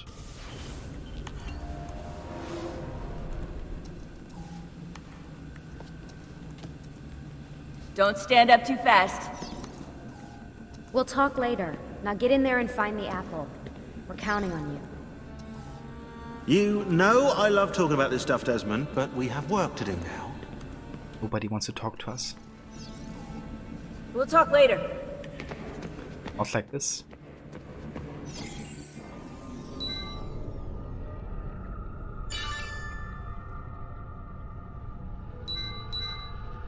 Rebecca Crane, MP3 player. Hey guys, I can't find my MP3 player, the little black one. Let me know if you see it. I have trouble sleeping without my tunes. Rebecca. So the actual reason that Rebecca wants to have it for sleeping is because Desmond is actually screaming in his sleeps. Like when he's having like dreams of a past. And she kind of like wants to not listen to that, right? Because it's a bit tricky sleeping when somebody is having, you know, those kind of like attacks at night. This map reminds you of doing that awful AC Liberation online mission. I don't think I've ever done those missions, to be honest. Like online missions in Liberation. Not sure if I've done that before. If you remember not understanding how the pickpocketing worked at first, and then you just stole from everyone and they were all scared of you. Yeah, it's so easy as well to kind of like go fast and then accidentally pickpocket as well.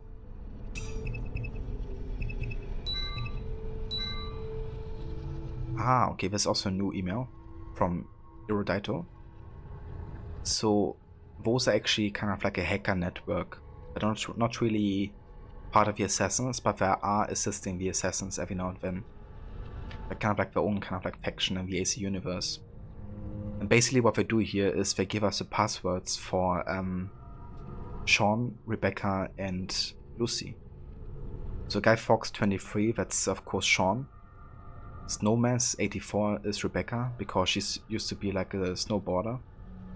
And Juno 57 is Lucy, which is interesting because it's kind of like a hint towards her connection to to Juno at the end of the game. Because Juno is the one forcing or making Desmond kind of like kill Lucy, essentially. And that means we can now access their passwords or accounts as well.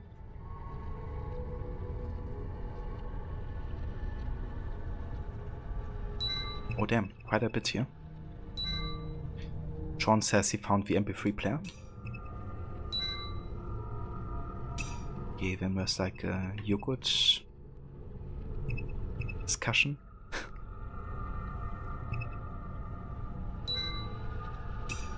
Okay, hold out. Okay, this is what I meant just now with the MP3 player. Hey Luz, Desmond was screaming pretty loud in his sleep yesterday. It's getting worse. I don't know if you heard it too, but I thought I'd let you know. Rebecca. And Lucy says, I did hear it, but there's not much we can do until we have reached our goal. I know it's awful, and I hate doing this to him, but it's necessary. Thanks though, Lucy. So again, Lucy's kind of like downplaying the effects of the bleeding effect. Because for the Templars, you know, she has to find out where the apple is as fast as possible, essentially. So she's forcing him into the Animus more often than he should be.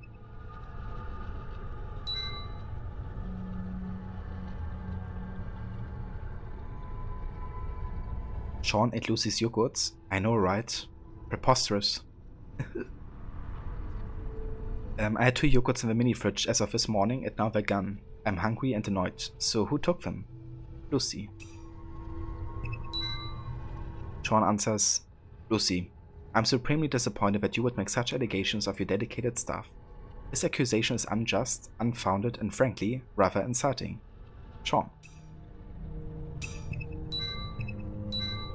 Rebecca says, Sean ate both of them. I know because he asked me if I wanted one. Rebecca. I love it. Lucy says, thanks Becca. Sean, you're on cleanup for next week. Lucy. Damn. So she's really hanging out the boss, right? Like Lucy. She's like, Sean ate my 2 yogurts. Now you have to clean up the entire next week. It's like, what the heck? Calm down, Lucy. It's just like a yogurt. Sean says, this Justin, Rebecca is a Templar. Because she ratted Sean out. Okay, that's everything here for Rebecca. Let's have a look at Sean Hastings. Sean wouldn't have to worry about doing cleanup next week. That's true.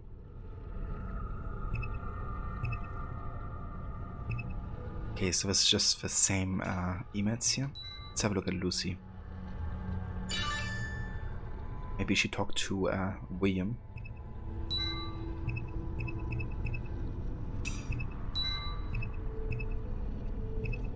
Okay, nothing new here either. Okay, cool. A very important discussion here with the yogurt. But honestly, I love that they threw that into the game. Hey, what's the matter you, Altair? That's racist. You're racist. Really? This is what you guys are doing? Oh no, God forbid I take a break. I've only spent the past 3 fucking weeks inside that machine. No, you're right. Let's all just screw around while the world falls to pieces. Hey, this isn't easy, you know. Right, like we're all on vacation out here? Enough! Look, everyone's under a lot of pressure. But we're the only ones who can stop Abstergo, so we need to keep it together. She's right. We need to be a hive mind, people. Anybody up for some reconciliatory yoga? Anyone? Very funny, guys. I love it, interaction. I know, it just feels kind of like natural and human, you know, unlike the dialogue of some other games in the series in modern day. Hey, what's the matter, you, Altair? Hey, what's the matter, you, Altair? Hey, what's the matter, you, Altair? Forget yoga, body dancing, and new thing. Indeed, indeed. But yeah, guys, I think this is a good point to actually stop it for today and continue next time with more of Ezio and him taking care of that money that we still need to pay for the courtesans to liberate them. But yeah, I might actually be playing more of this tomorrow, given that we haven't really dived too much into the game yet, and definitely love to play more. But I'm gonna do it spontaneously, depending on if I feel like playing more Witcher or more Assassin's Creed, I think. But yeah, it's definitely gonna be one of the two games. But yeah, for today, this shall do. I wanna thank you all so much for coming by, for joining yet another AC session. It's been great getting back into this game. I honestly really missed it. And it's good to be also doing this challenge of like getting all the optional objectives, because I personally really enjoy doing those.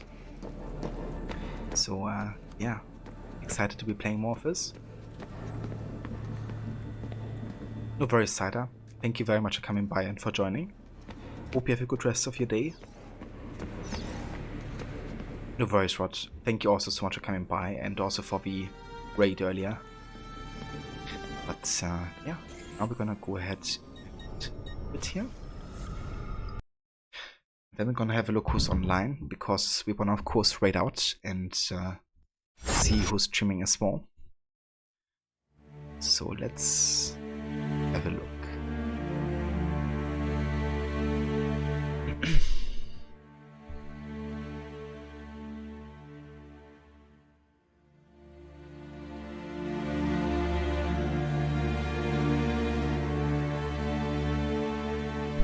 I do see King Kylos streaming. I don't think he's streaming that much currently, so might just go over there and see how he's doing today.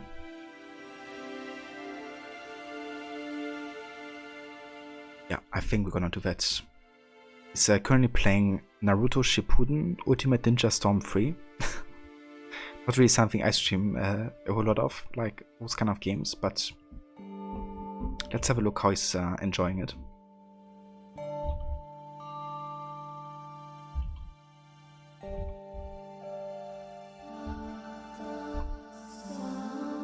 Okay, I think that's the right one. Indeed it is. But yeah, thanks again so much for all the support today. To all the new followers, Digital Descendant, Molek, and also Black Bullet. Thank you so much for our follows today. And Rod, thanks again so much for the raid as well earlier. For anybody that hasn't checked out Rod yet and is looking for another streamer of Assassin's Creed, definitely check out his channel. He's doing AC runs on a constant basis. Usually on the weekends he's doing like certain and different challenge runs on the AC games. He's also going to be starting his annual series playthrough in like late spring roughly. And yeah, another week he's playing everything from Witcher to Tomb Raider currently. So yeah, definitely quite a few games that we both play at the moment as well. Speaking of Tomb Raider, I would definitely love to play Shadow as well soon. Maybe even after Witcher. We will see. And that's the voice, Rod. More than happy to give you one. But yeah, we're about to raid out. So if you want to hop along with your raid, feel free to use these raid emotes as well. And I will catch you all next time. Take care, guys.